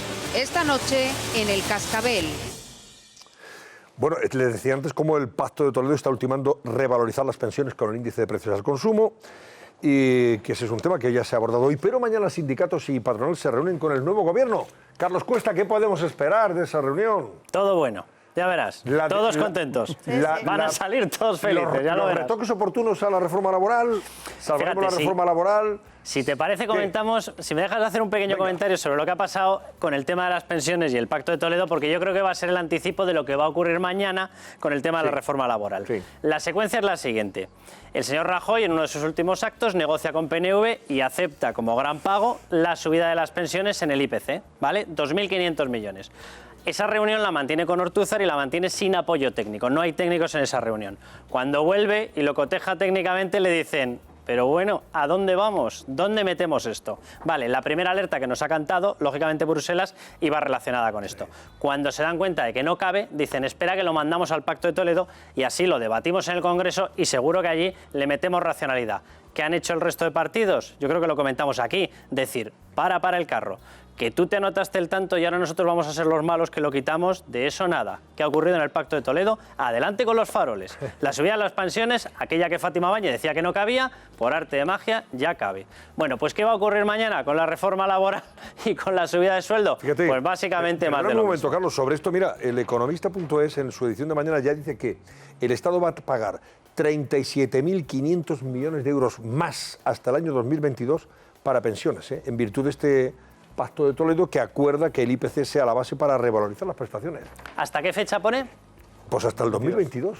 Pues 37.500 millones de euros, para que la gente se haga una idea, es medio IRPF de todo un año de todos los españoles. Claro. Es decir, que de aquí a esa fecha, a 2022, nos lo podemos ir repartiendo, pero tiene que salir medio año entero de pago de IRPF de todos los españoles. ¿Cómo lo vamos a sacar? Del bolsillo. ¿Cómo lo vamos a sacar? Básicamente pagándolo, porque si no, no se podrá asumir un compromiso que es legal. Pero vamos a ver qué es lo que puede ocurrir mañana. Pedro Sánchez se reúne con los agentes sociales y ya llevamos unos cuantos mensajes lanzados por el camino. La ministra de Trabajo, la ministra Madalena Valerio, ya lo anunció, de hecho lo dijo en una entrevista que le realizaste tú, Antonio, que ahí el pacto por las rentas va a salir sí o sí. ¿Qué incluye el pacto por las rentas? El pacto por las rentas incluye 3 años consecutivos, que ahora lo vamos a ver, en los cuales las subidas tienen que oscilar entre el 2,5 y el 3,5. Esa reunión que se va a celebrar, lo veíamos ahí las horas, se celebra mañana. ¿Y qué es lo que va a incluir? Lo que les han pasado ya a los agentes sociales es una subida en torno al 2% más 1% condicionado, es decir, en caso que se mantengan niveles de productividad y niveles de PIB adecuados, la subida estaría precisamente entre ese 2,5 y ese 3,5, exactamente en el medio, en el 3%. ¿Esto qué significa? Que acumulado en 3 años se va a tener que realizar una subida de aproximadamente un 9%. No se puede calcular así por la cuenta de la vieja, pero bueno, más o menos de un 9%. Resultado, si las inflaciones están al nivel actual, 1,5, 1,6, se habría subido el doble del coste de la vida. Cuidado con asumir esto. ¿Cómo va a ir condicionado? Va a ir condicionado a los resultados de las empresas y a la productividad. Y se aplica en los próximos 3 años, lo que habíamos dicho, es decir, 19, 20 y 21. Hasta el 2021 se tiene que aplicar esta subida. Como nos hayamos pasado o se hayan pasado de cálculo con respecto a la inflación, significa que lo tienes que asumir contra productividad, contra competitividad. ¿Esto qué significa? Que vas a tener que ir a vender mucho más caro tus productos. Claro. Traducido, tú vendes un coche, le vas a tener que repercutir el coste que en otros países no le van a repercutir. Por lo tanto, vamos a vender menos, Carlos. Venderemos menos, efectivamente. Menos, lógico. Efectivamente, pero bueno, esto funciona así, no es que sea muy complejo. Cuidado porque además hay un punto adicional y es que para las rentas bajas además el objetivo es llegar a 14.000 euros año. En estos momentos estamos en 700 y pico euros del salario mínimo interprofesional. El acuerdo es que la capa más baja no esté trabajando por debajo de 14.000 euros año. Esto no es modificar la ley, esto es introducirlo en el pacto entre empresas y sindicatos. Si se consigue, al margen de esto, la capa más baja tendría otra subida adicional. Aquí hay, y se puede discutir todo lo que queramos desde el punto de vista de si es justo o no es justo. Lo cierto es que al margen de justo, no justo, nos guste más o nos guste menos, de nuevo es una partida que incrementa los costes de las empresas. Si lo incrementa, lógicamente tiene que ir repercutido en algún sitio. O va a los márgenes con los que pagas tú los sueldos, o vas a los márgenes con los que creas más empleo, o vas a los márgenes con los que vendes. Es decir, tendrás que encarecer el producto. Esto es así. Temas adicionales que se van a meter en este pacto de rentas, pacto salarial. Se van a tener que facilitar, y esto es uno de los objetivos, los contratos de relevo. Además, ¿cómo se hace esto? Con la jubilación anticipada de mayores e incorporación de jóvenes. Os lo llevo al debate de pensiones. Esto yo sé que puede sonar muy bien. Dice, oye, que todos nos vayamos antes, todos empecemos nuestra etapa de jubilación antes. Bueno, esto significa que si tú tenías un periodo así de cobro de pensiones, si te jubilas antes pasas a tenerlo así. Claro. Por lo tanto, significa que la bolsa que tienes que dotar por pensionista, en vez de ser así, es así. Y la cotización menor. Lógico. Y la cotización y va en encima contra del criterio de Bruselas que nos pide que nos jubilemos todo lo cada vez contrario. más tarde. El criterio de Bruselas, por cierto, el criterio todo de Alemania, que es uno de los grandes financiadores, que está haciendo justo lo contrario. Claro. Si tú, y lo que decía Pablo, que es importantísimo, no solamente es que vayas a estar más tiempo cobrando, sino que además vas a estar menos tiempo pagando. Claro. Por lo tanto, es complicado mantener un equilibrio financiero con esas bases. Efectivamente. Copago público y privado de los costes laborales para evitar despidos en tiempos de crisis. Esto ya se habló, si os acordáis, y se intentó regular, al final se quedó en una especie de stand-by, de tierra de nadie, durante la crisis del famoso 2008, etcétera. Es decir, que cuando vas a realizar un ERE, una parte se abone realmente contra las finanzas públicas, pero otra parte se convierte en una especie de penalización para la empresa. Yo simplemente pongo otro ejemplo. Tú tienes una empresa de 1.000 empleados y vas a despedir a 100. Si el coste no va a ser el de 100, sino que por penalización va a ser el de 150, ¿vas a poder mantener a los otros 50 o no? Claro. Es decir, te vas a quedar con menos tesorería. Lo normal es que te veas forzado a despedir a más gente. Pues claro. Es decir, yo lo único que planteo son cosas, de verdad, que es coger un abaco y decir, oye, si hay menos bolas aquí que aquí, las cuentas no salen. Sí. Entonces, pueden ser objetivos que pueden resultar muy llamativos y decir, oye, tiene sentido que se penalice a una empresa para que no despida. Bueno, es que las empresas normalmente no despiden porque sean malas y porque quieran expulsar a la gente, despiden porque tienen problemas financieros. Si les quitas más capacidad financiera al despedir, se van a ver abocados a tener que despedir más gente. Entonces son cosas que no tienen una gran discusión, se llama matemática, vamos. Ahora, yo entiendo tu argumento de que en cuanto a los sueldos, una subida de los sueldos en torno al 2% y más un 1% de productividad, entiendo que lo interpretes como una pérdida de productividad para aquellas empresas que no lleguen. Ahora, también hay que valorar una cosa. Es muy importante que reaccionemos ante lo que ha pasado en este país y los sueldos que se han quedado en este país. Porque sueldos miserables, con contratos miserables, lo que llevan fundamentalmente es un estancamiento del consumo.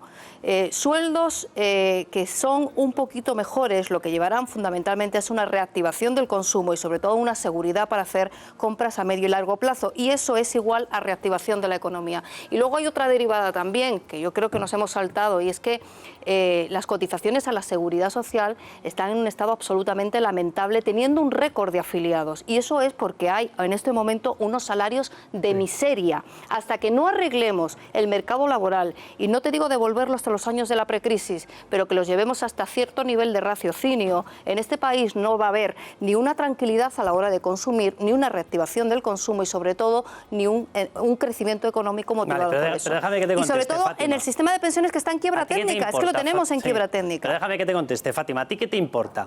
¿El sueldo nominal o la capacidad que tienes de consumo? A mí me importan las dos cosas. No, hombre, a ver, lo que te preocupa para comprar un filete es que puedas comprar el filete. Y tener seguridad en el contrato de que de que mañana voy a poder tener ese filete. ¿A ti qué te preocupa? ¿El sueldo bruto o el sueldo neto? Porque hay una fórmula de subir los sueldos en capacidad de consumo sin subir los sueldos nominalmente. Se llama bajar impuestos. Bajar impuestos. Que se ha hecho automáticamente tú puedes comprar más. Sí. El pequeño problema es que tienes que amoldarte y no tener gasto superfluo, que es una cosa que a lo mejor algún político debería empezar a mirar. Lo digo porque exigirle a una empresa que en un momento, Fátima, exigirle a una empresa que en un momento de crisis... Es una vía que se puede explorar, pero exigirle a una empresa que en un momento de crisis suba los sueldos está muy bien como deseo, pero no deja de ser una utopía. Estamos creciendo al 3%, Carlos. De bajar los impuestos a gente que tiene unos sueldos bajísimos, que paga pocos impuestos, y son gente que no puede ni montar una familia, ni tener hijos. Estamos quejándonos de que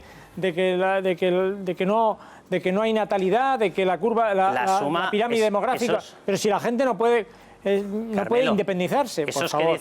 Esos que dices tú que pagan muy pocos impuestos, la empresa por ellos paga 25 puntos en cotizaciones sociales. Es complicado pagarle más neto cuando tienes una cuña de 25 puntos. Solo para empezar. Y esos 10 puntos estamos hablando de rebajar las cotizaciones. Lo que estoy hablando...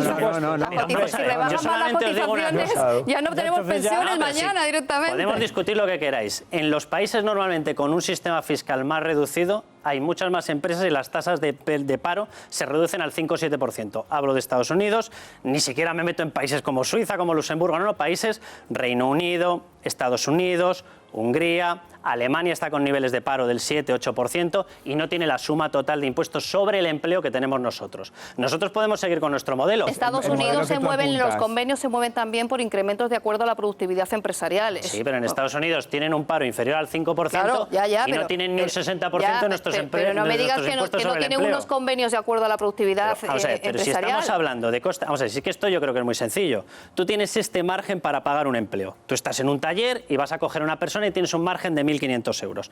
Y yo cojo y te digo, oye, 200 de cotizaciones, 300 de sueldo, perdón, de impuestos sobre el sueldo, te quedan 1.000. Y ahora tú me dices, no, pero quiero que le pagues 1.200. Si tenías un margen de 1.500 para pagarlo, la decisión que vas a tomar es no creo el empleo, pero, Carlos, porque no me cabe. Tú apuestas por la solución de la bajada de impuestos, y esa bajada de impuestos justamente es la solución que se aplica en los presupuestos que se están debatiendo esta semana en el Senado y que la semana que viene o a la siguiente se van a aprobar. Y precisamente los impuestos se bajan en el IRPF para las clases más bajas, que son las más necesitadas. Y yo creo que ahí, Fátima, tienes razón una cosa que decía al principio, que justamente se plantea ahora una subida de los salarios cuando la recuperación ya está confirmada, está consolidada, salvo que tengamos una marcha atrás de repente, pero está consolidada, y después de años en los que ha habido muchos salarios en este país que se han congelado, se han mantenido. Congelado y luego bajado. Y bajado también. Y luego, sobre todo se han bajado. ¿Sabéis qué porcentaje? Y luego hay que decir una cosa de este pacto salarial, una cosita. Yo creo que a lo mejor puede haber gente que a lo mejor no se está viendo o que mañana ve las noticias y tal, y se imagina que esto es un as de la manga que se saca el gobierno, como lo que yo decía antes del barco Acuario, no un gesto. En este caso hay que decir, esto no es un gesto del gobierno. Esta negociación del pacto salarial que está explicando Carlos está prácticamente cerrada desde hace un mes entre los sindicatos y las patronales. La ministra Báñez, antes incluso de la moción de censura, ya iba diciendo que esto iba a ser, junto a los presupuestos, el gran anuncio del gobierno para este mes de junio. La medalla se la va a poner del gobierno de Sánchez, pero el mérito no es ni de este gobierno ni siquiera el anterior, es de los sindicatos y de los empresarios que por una vez se han puesto de acuerdo. El partido que lo haga me da olímpicamente lo mismo. O sea, si la sensación es que va a ir en contra del desarrollo económico, yo lo digo. A mí me da lo mismo que lo haga PP, que lo haga PSOE. Es un pacto que firman los empresarios, ¿eh? Que lo haga su tía. Que no se firma contra los empresarios. Si tú quieres ver la patronal como un ente apolítico, me parece perfecto. Te puedo asegurar que tiene una influencia política, pero vamos, de aquí a Cuba. Pero vamos a ver, Carlos, es socialmente impresentable que estemos hablando de una recuperación sostenida y que somos el país que más crece de Europa, y eso no se traslade a los sueldos más bajos, porque es que esto es lo que está pasando. Hombre, yo creo que a mí me parece que si los empresarios están cediendo es porque entienden algo que ha explicado aquí Fátima y que no voy a volver a repetir. La patronal es una cosa y los empresarios es otra muy distinta. Bueno, no sé, pero hombre, alguna representatividad tendrán. Carlos, si me permites, yo creo que ya que mañana el presidente del gobierno, el nuevo presidente del gobierno, se va a ver por primera vez con los actores sociales, con las fuerzas sociales, yo creo que hay que caminar, forzosamente tenemos que caminar hacia unos nuevos pactos de la Moncloa, los llamaremos como los llamemos, pero hacia unos nuevos pactos de la Moncloa que cambien un poco esa situación consolidada que tú estás intentando explicar o defender. Yo creo que esa situación consolidada es absolutamente indefendible en estos momentos. España es uno de los países más injustos de Europa. Eso, tú sé que me lo vas a discutir, pero luego si quieres nos tiramos los datos a la cabeza discutir la matemática, y verás cómo no. No, pero si no es la matemática, lo que hay que discutir son los conceptos. La matemática sirve a los conceptos. Y aquí, lo primero, yo sí haría unos pactos de la Moncloa nuevos, instauraría un diálogo social. Ahora que va a cambiar la patronal, ahora que han cambiado los sindicatos, instauraría un diálogo social, ahora que ha cambiado el gobierno, instauraría un diálogo social parecido al que hizo Fuentes Quintana, ni más ni menos. Pero y sobre eso intentaría reequilibrar un poco esos excedentes salariales que existen. Ya, pero Carlos, Fernando, que yo te diga, no sé cuántos puestos de trabajo creáis entre todos, no lo sé. Yo solamente os pregunto una cuestión. Yo no estoy creando puestos de trabajo, estoy intentando reequilibrar unos sueldos. Estoy hablando de unos sueldos que son probablemente los más bajos de Europa. Sí, pero que esto es muy sencillo. Si tú dispones de un margen de 1.000... Creciendo más que Europa, Si tú dispones de un margen de 1.000 euros para crear un puesto de trabajo y te dicen que el coste va a ser de 1.500, ¿cuántos puestos de trabajo creas? Pero es que ¿sabes lo que pasa, Carlos? Estamos hablando... Es sencilla la pregunta, ¿no? El mercado laboral no se soluciona creando sueldos y trabajos de miseria. Sí, que vosotros... No se soluciona. Y vosotros podéis lanzar todas las recetas que hoy, queráis. hambre para mañana. Si tú haces un mercado laboral basado en sueldos de miseria... Esto se lo trasladáis a las empresas y les decís, oiga, voy a hacer que usted tenga la píldora maravillosa para crear 200 empleos, que es incrementarles los costes. Así que cuando lo paguéis vosotros, seguro que encontráis la píldora, seguro. Carlos, terminamos entonces, esto para mañana... ¿Tema pensiones? Venga, lo que se está hablando es derogar la reforma de 2013, que, cuidado, en parte realmente ya ha sido derogada de facto, porque el índice de sostenibilidad se la pega una patada a 4 años vista, es decir, no se va a aplicar en 4 años, lo cual responde a ese titular que tú lanzabas. Y luego se va a introducir la actualización con el IPC. Claro. La actualización con el IPC es esa famosa cuestión que hace 2 meses Fátima Báñez decía que no cabía y ahora todos coinciden en que sí que cabe, con los mismos números y con los mismos cálculos. Pero seguro que también le encontráis solución. O sea, si el índice de precios al consumo sube un 2%, los pensionistas van a cobrar un 2% más en sus mensualidades. Y reforma laboral. Porque cabe, ahora ya sí cabe. Antes no la reforma laboral, aquí se ha establecido un debate que es interesante. Es decir, en etapa de oposición, por decirlo de alguna manera, del Partido Socialista, decían hay que derogarla, hay que derogarla. Según han llegado al gobierno, los mensajes de derogación se han diluido.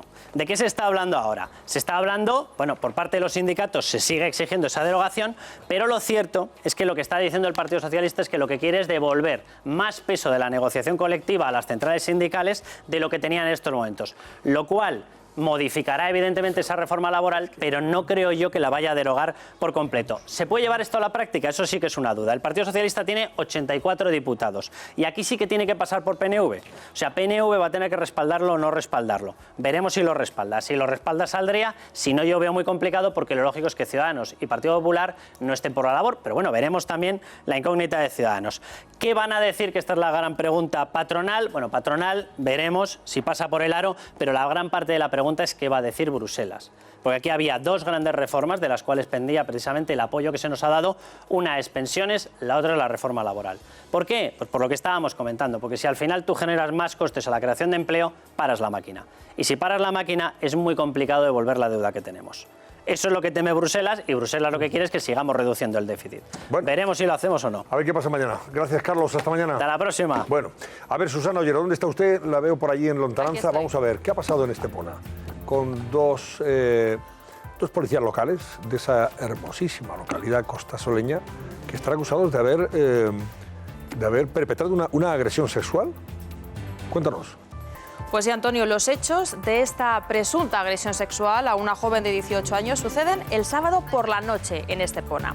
3 amigos, 2 chicas y un chico están celebrando el final de los exámenes de la selectividad en esta zona de copas, allí en Estepona. Bueno, pues es entonces cuando se encuentran con un control de alcoholemia en esta carretera y 2 policías locales les paran.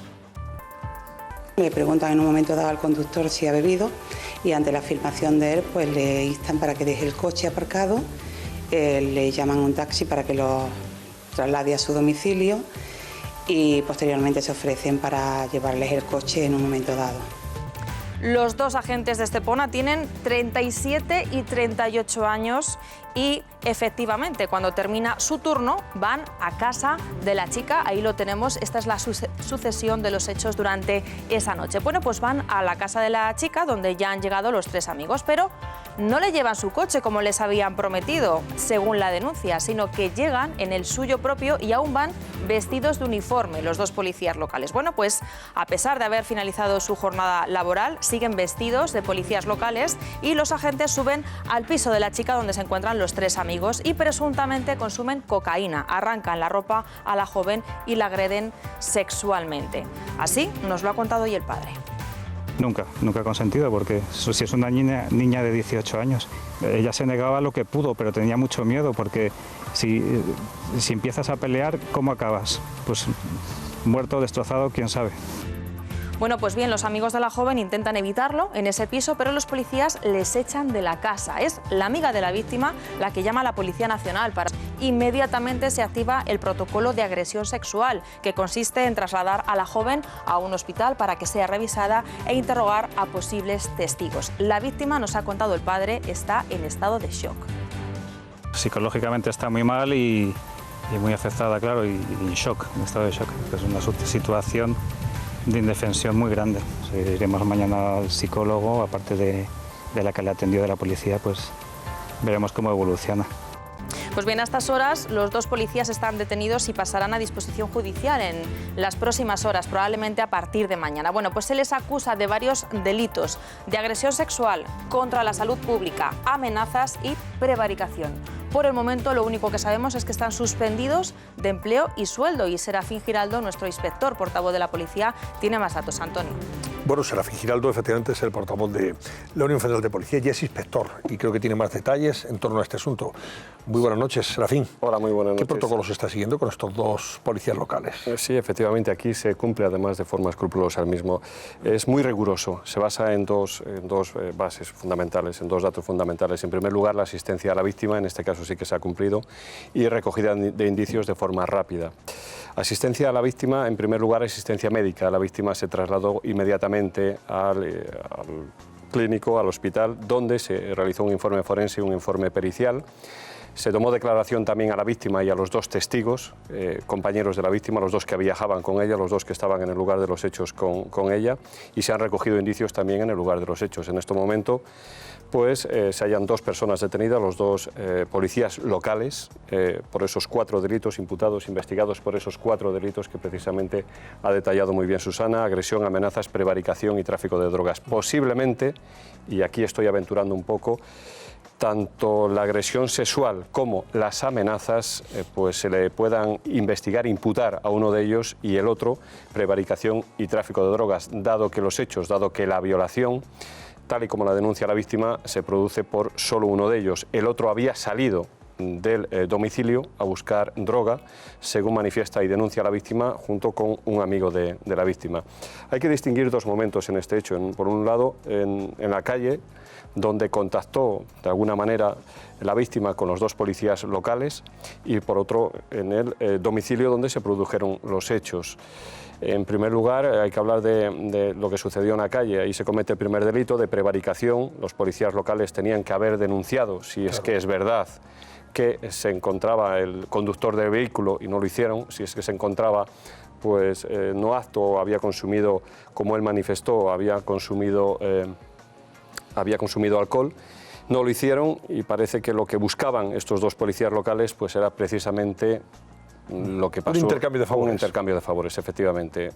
Se personaron en su casa vestidos de policía, con su coche particular, y ahí es donde sucedieron todos los hechos. Consiguieron de alguna manera quedarse uno de ellos a solas con la víctima, y fue cuando aprovechó para realizar lo que se ha denunciado, la violación. Pero vamos, a estos tipos se les va la olla. ¿Cómo es posible que los policías locales actúen con esa aparente impunidad cuando sabe que eso tiene unas consecuencias gravísimas? Pero se le va a la gente de la pinza. Y más para ellos. Claro, es que es de locos. Para un particular, yo no me lo puedo imaginar. Para un particular, hasta el extremo de meterse en una casa, claro, consumir cocaína, violar a esta chica, luego, en fin, prevaricar, porque es verdad, no cumplir con su deber, teniendo ese coche, etcétera, etcétera. Sí, es verdad que estaba con exceso de alcohol, el conductor, etcétera, etcétera. Y más siendo policías locales, a los policías se nos presume un código ético, un código deontológico que lo debemos llevar por bandera. En este caso, pues realmente es una situación vergonzosa para el cuerpo, y lo digo así.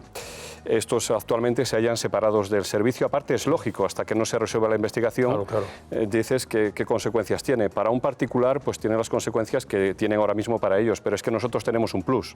A nosotros se nos separa del servicio, se nos separa de funciones hasta que se resuelva el juicio. En estos momentos se hallan detenidos, mañana pasarán a disposición judicial a ver lo que dispone el juez. No, ¿qué tal, Serafín? No voy a demonizar a todo un cuerpo, ni siquiera de policía, de policía local, de Estepona, porque no me parecería justo y por tanto no voy a caer en eso. Pero sí que me... Ya son talluditos, 36 y 36. Pero sí que me parece, que son los chavales, que algo nos tenemos que hacer mirar. No puede haber tipos de esta naturaleza en un cuerpo de policía que se supone que está justo para lo contrario, no para cometer delitos sino para impedirlos. Y tienes que tener absoluta confianza. Entonces yo te quería preguntar por los procesos de selección de las policías locales y por los procesos de formación de policías locales, porque yo mucho me temo que en algunos sitios ese proceso de selección deja mucho que desear. Puede ser. Yo sí que puedo responder de la Policía Nacional. Desde luego que garbanzos negros hay en todas las profesiones, no solo en la policía, sino absolutamente en todas. Pero en la formación, y hablo solo de la Policía Nacional, que es de lo que conozco, hay un proceso bastante serio de selección y luego hay una etapa dentro de la Escuela de Policía de Ávila donde se selecciona muy bien, pienso yo, a la gente. De hecho, yo estuve allí de profesor de Ávila y puedo presumir que allí la formación es Repito, muy buena. ¿Y en las policías locales qué es lo que crees que está pasando? En las policías locales, pues cada ayuntamiento dispondrá de sus en algunos ayuntamientos, por decirlo de alguna manera, está entrando cualquiera, sin filtros de formación y de capacitación e incluso de idoneidad. Claro, porque no hay una escuela de policías locales, Serafín, lo que dice Carmelo tiene sentido. No, aquí en Madrid, por ejemplo, en Madrid, claro, Madrid estamos hablando de una, Madrid, pero normalmente en Estepona probablemente no hay una escuela de policía local. Pero no podemos demonizar a todas las policías locales. Ya lo sabemos, pero estos dos. También quiero decir una cosa. Que hay una escuela de policía nacional en Ávila, como hay un instituto, hay una escuela o instituto de la Guardia Civil, donde cursan aquellos que luego terminan siendo Guardia Civil, etcétera, etcétera. En el caso de las policías locales, bueno, pues en Madrid sí, no sé si en Barcelona habrá, o en Valencia, en función del número de policías locales que requiere cada población. Y en función de los recursos que tenga cada ayuntamiento. Desde luego Madrid, potencial, tiene unos recursos tremendos. Y hablo de la Policía Nacional, hablo de la Guardia Civil, la formación tanto de la Policía Nacional, yo respondo por ella, de la Guardia Civil, la academia de formación. Además lo digo así, los criterios de selección son muy exquisitos y la formación allí es muy elevada, muy buena. En las policías locales yo creo que tiene que depender de cada ayuntamiento de los recursos que tenga o no tenga, pero desde luego los procesos selectivos de selección, pues todo el mundo tiene que pasar unas oposiciones para ser policía local y la competencia hoy día para sacarse unas oposiciones son tremendas. No podemos demonizar a las policías locales por estos dos garbanzos negros impresentables que lo único que han hecho es manchar la imagen tan buena que tienen. Claro. O sea, evidentemente. Bueno, vamos a ver qué queda la cosa. Gracias, Serafín. Ha sido un placer como siempre, Serafín Giraldo. Vamos con las portadas. Venga, vean portadas de hoy miércoles, con Iñaki Urdangarín protagonizando las mismas. ABC dice, el Supremo dicta sentencia. La justicia condena a Urdangarín a la cárcel. El cuñado del rey sabrá hoy si tiene que ir a prisiones. Y luego en su página 2 de titulares habla del encuentro de Singapur, encuentro histórico. Trump y Kim alcanzan un acuerdo de mínimos para salvar su histórica cita. Corea del Norte promete eliminar su arsenal atómico a cambio de seguridad. Washington no levantará las sanciones hasta que Pyongyang, o sea, el régimen de Corea del Norte, empiece a cumplir lo prometido. También se hace eco del fichaje de Lopetegui para el Real Madrid. Cambia la selección por el Real Madrid, fichado por sorpresa. El técnico genera un conflicto a 2 días del comienzo del Mundial. Y luego titulares como estos: la UDEF revela el tráfico de favores entre la Junta de Andalucía y el exconsejero Ángel Ojeda. Acuerdo político para que las pensiones se revaloricen siempre con el IPC. y Torra, que detiene la liquidación del Diplocat, o sea, el Diplocat es la organización que agrupa las embajadas, ¿no? Las embajadas catalanas, ojo. Esto es importante porque le puede obligar la al gobierno de Sánchez y reactiva su patronato para darle continuidad. A ver qué contesta, Sánchez. Oye, Antonio, esto, y nos vamos a ir sin hablar de lo de Lopetegui, sin dar un grito de indignación, sin dar un grito de indignación, por lo menos yo. Otros que son más madridistas, quizá, pero oye, esto no puede ser. No, yo creo que, no sé si ha habido precipitación, ¿no? ¿Cómo precipitación ha habido? Para anunciarlo esto. Oye, perdona, cuando está empezando un mundial, mal estilo. Cuando está empezando un mundial, vamos, mal estilo. Mal estilo. Vamos, tirando de talonario de una manera... Bueno, ahora también podía haber dicho el seleccionador y futuro entrenador del Madrid, pero ha dicho sí, yo hablo con ustedes y seguramente estaré con ustedes, pero hasta que termine el mundial... Y nos callamos hasta que termine el mundial. A mí lo que me parece es arriesgado. Sí. A mí me parece arriesgado porque ojalá la selección española coseche un gran éxito en el Mundial de Rusia y vengamos con la Copa, o por lo menos lleguemos a la final. Es que si es así, todo se acalla el revuelo y la pero vamos a imaginar que por desgracia no nos pegamos un trastazo allí. Si no llegamos a cuarto, un mal asunto. Lopetegui, ¿cómo queda ahí como entrenador del Madrid? No sé.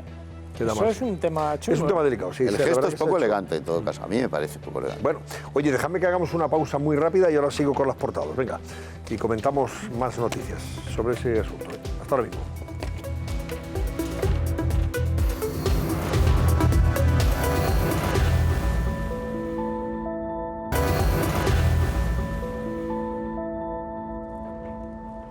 Bueno, venga, vamos con El País, que titula: El Supremo condena a 5 años y 10 meses a Urdangarín. El tribunal rebaja la pena al marido de la infanta Cristina al no apreciar delito de falsedad en documento público, pero no le libra de la prisión. Titular destacado: la foto de portada de la del rey Felipe, en un acto que ha tenido lugar hoy, y habla del absoluto respeto a la independencia judicial, que es lo que la casa del rey ha señalado tras conocerse la sentencia. Y Trump y Kim firman un acuerdo histórico, retórico, no histórico. Es acuerdo retórico sin compromisos concretos. Se ha dado un paso a medias, como se dice. Ni sabemos lo que han dicho. No sabemos lo que han dicho. Y el Madrid, que ficha al seleccionador Lopetegui a 2 días del torneo. Ese es el titular que se repite en todos los periódicos. Mira, El Mundo dice: terremoto Lopetegui. Su fichaje para el Real Madrid sacude la selección española a 2 días del inicio del Mundial. Y también habla del caso Urdangarín. Urdangarín irá a prisión, ese es el titular del Mundo. El Tribunal Supremo condena a casi 6 años al cuñado del rey, que no podrá eludir la cárcel por el caso Nos. Concluye que usó su posición en la Casa Real como trampolín institucional. Los constitucionalistas aconsejan no rehabilitar a la infanta en la Casa Real. Y las reuniones secretas del juez y el fiscal. Madrid no quiere prisión provisional. No sé a qué se refiere. Lo de rehabilitar a la infanta yo creo que no estaba encima de nadie ni el planteamiento, es la no noticia. No, nadie lo ha planteado, es verdad. ¿Y lo de Madrid no quiere prisión provisional? ¿A qué se está refiriendo? ¿Las reuniones secretas del juez y del fiscal? Apunta a posibles presiones. Ya, pero Madrid no quiere prisión provisional. Prisión provisional, la prisión provisional va. ¿Quién no quiere? ¿A qué se refiere cuando habla de Madrid? No entiendo este titular. Nos falta el contenido del texto. Yo cuando lo he visto antes me da la sensación de que se refiere más. ¿Os leo? Se puede referir más, Antonio, las a lo que ha reuniones pasado secretas del juez y del fiscal. 2 puntos. Madrid no quiere prisión provisional. ¿A quién? Yo creo que se refiere a lo que ha pasado hasta ahora, que podía haber ingresado en prisión provisional porque no había sentencia firme. Ahora ya hay sentencia firme, por eso va a ir a prisión. Pero hasta ahora, algunas de las quejas que había es que precisamente la palabra Madrid es lo que Madrid es lo que se referirá. Y es que no sé, habrá que leer la información de Urrestieta para saber de qué va la historia. Así no se entiende bien, evidentemente. Bueno, más titulares. Sánchez pone a 6 ministros a trabajar en la recepción de los migrantes del Aquarius. El gobierno elige fiscal general a una progresista compañera de la ministra Delgado. Sabemos, ¿no? Íntima amiga de Delgado, sí. Y Torra reactiva las embajadas y contratará a despedidos por el artículo 155. O sea que... La Razón, titular también sobre el tema de Urdangarín, que tendrá que ingresar en prisión a la espera del recurso al Tribunal Constitucional. El Supremo rebaja la responsabilidad civil de la infanta Cristina a la mitad. La audiencia de Palma le cita para notificarle la sentencia que le impone 5 años y 10 meses de cárcel.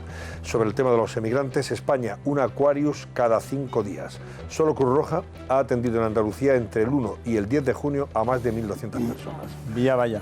Claro, Luego están los que vienen por mar. Claro, es que parece como si fuera una novedad, pero es que fijaos que en Andalucía están llegando, todos los días o todas las semanas te llega gente. Los inmigrantes que viajan en el barco que llegará a Valencia tendrán estatus de refugiados. Y entonces habla por eso el editorial de La Razón de inmigrantes de primera y de segunda, porque se diferencia entre los que van a venir en este barco hasta Valencia y los pobrecitos que están recalando en las costas de Almería y que también están muriendo. Ayer, por cierto, veíamos imágenes espectaculares de la Guardia Civil salvando a algunos, en Tarifa, en las playas de Cádiz, salvando a algunos en medio del oleaje, que se jugó la vida, la Guardia Civil, para salvar a estos pobrecitos que tienen, pues mire usted, los mismos derechos que los del Aquarius, pero parece que... En fin, el Pacto de Toledo que bendice subir las pensiones con el IPC, también es un titular de La Razón. Y Lopetegui, entrenador del Madrid tras el Mundial. No hay ninguna valoración sobre el asunto. En La Vanguardia habla de Lopetegui que ficha por el Madrid y desconcierta a la selección, y el Supremo que deja a un paso de la cárcel a Urdangarín. Dice que la audiencia de Palma le va a notificar hoy el ingreso en prisión. La sentencia mantiene todos los delitos salvo el de falsedad en documento. Sobre la alcaldesa Colau dice que quiere obligar a los promotores a construir pisos sociales. La alcaldesa intenta que el 30% de los nuevos edificios se destine a vivienda pública. ¿Cómo lo va a conseguir? Pues ya veremos. Porque claro, los promotores dirán, el dinero no me lo juego yo, ¿me va a obligar usted a hacer lo que yo no quiero? No sé, es un tema complicado. Y dice que Barcelona Común, según una encuesta de intención de voto de La Vanguardia, Barcelona en Común, que es el partido de la señora Colau, ganaría por poco a Ciudadanos en Barcelona. O sea que sería el partido que ganaría nuevamente a las elecciones y por poquito. Sin saber el candidato todavía Ciudadanos, ¿no? Sin saber quién va a ser el candidato de Ciudadanos. Una progresista será fiscal general del Estado. La actual fiscal jefe de Sevilla, María José Segarra, tendrá un papel relevante ante el proceso del 1 de octubre. A mí el nombramiento de la fiscal general me llama la atención porque hasta ahora siempre decíamos que el fiscal general tiene que ser independiente. Sí. Y aquí se está colocando a una íntima amiga, como habéis dicho, de la ministra de Justicia, cuando se supone que no tiene dependencia jerárquica de la ministra, ni cercanía. Pues de momento ha cantado la gallina, querido Pablo. Aquí, yo lo recuerdo, lo que dicen taurino, aquí se ha cantado la gallina. Lo que se dice en la oposición y luego lo que se hace en el gobierno, unos y otros. De momento se ha cantado la gallina, vamos a ver, hay que juzgarla por sus hechos, lógicamente. Por supuesto. Pero en ese sentido sí que es una persona muy próxima a la ministra Lola Delgado. Y por cierto, otra mujer, sí. Apuntémoslo también. Bueno, vamos con la portada de COPE a esta hora, la web de COPE a esta hora, entre otras noticias, especial Mundial Rusia 2018. Habla de Julen Lopetegui, que será el entrenador del Real Madrid para las 3 próximas temporadas. Crónica de Manolo Lama, que dice conmoción absoluta. Ahora del Mundial ya no habla nadie. Es verdad que hoy del Mundial se ha hablado poco. Después de conocerse, y muchas noticias, muchas referencias a esa noticia, además de que Urdangarín ha sido condenado a 5 años y 10 meses de prisión, que el Supremo rebaja casi a la mitad la cuantía económica impuesta a la infanta Cristina y que la Casa del Rey reafirma su respeto absoluto a la independencia del Poder Judicial. Pues esto es lo que le invitamos a que lean en las próximas horas. ¿Y hoy qué va a ser noticia, además de lo de Urdangarín, Susana Ollero? Pues vamos a dar más datos. Vamos a dar también más las horas respecto de esta agenda de hoy ya miércoles 13 de junio, porque efectivamente nos lleva hasta Mallorca, donde la audiencia de Palma ha citado a Iñaki Urdangarín para que comparezca. Será entre las 9 de la mañana y las 2 de la tarde. Ese será el margen que tenga Iñaki Urdangarín para comparecer. Le entregará, como ya saben, la orden de prisión tanto a él como a su ex socio Diego Torres, el expresidente balear Jaume Matas, por el caso Nos. Además, el presidente del Gobierno, Pedro Sánchez, como nos ha contado Carlos Cuesta, recibirá a los agentes sociales de la Moncloa. Será a los presidentes de la COI, de CEPIME y a los secretarios generales de UGT y de Comisiones Obreras. Y por último, Valencia continúa preparando la llegada en menos de 72 horas ya de esos 629 inmigrantes que ya viajan por el Mediterráneo. Antonio. Muy bien, gracias, Susana. Adiós, Fátima Iglesias. Adiós, Pablo Iglesias. Un placer. Adiós, Carmelo Encinas. Y adiós, Fernando Jáuregui. Oye, nosotros no nos llamamos Iglesias, pero fíjate, sí, estos los Iglesias a mi derecha, los Jáuregui Encinas a mi izquierda. Y ustedes no se vayan, les dejo con Entre Dos, con Fernando de Haro. Tiene entre otros invitados a Inés Fernández Ordóñez, que es filóloga y miembro de la Real Academia de la Lengua, y Carlos Agulló, que es director, director de cine. En cualquier caso, Fernando de Haro va a hablar con ellos y será interesante lo que nos deparen esas dos conversaciones. Les dejo con Entre Dos, esta noche aquí en 13. Que pasen buena noche.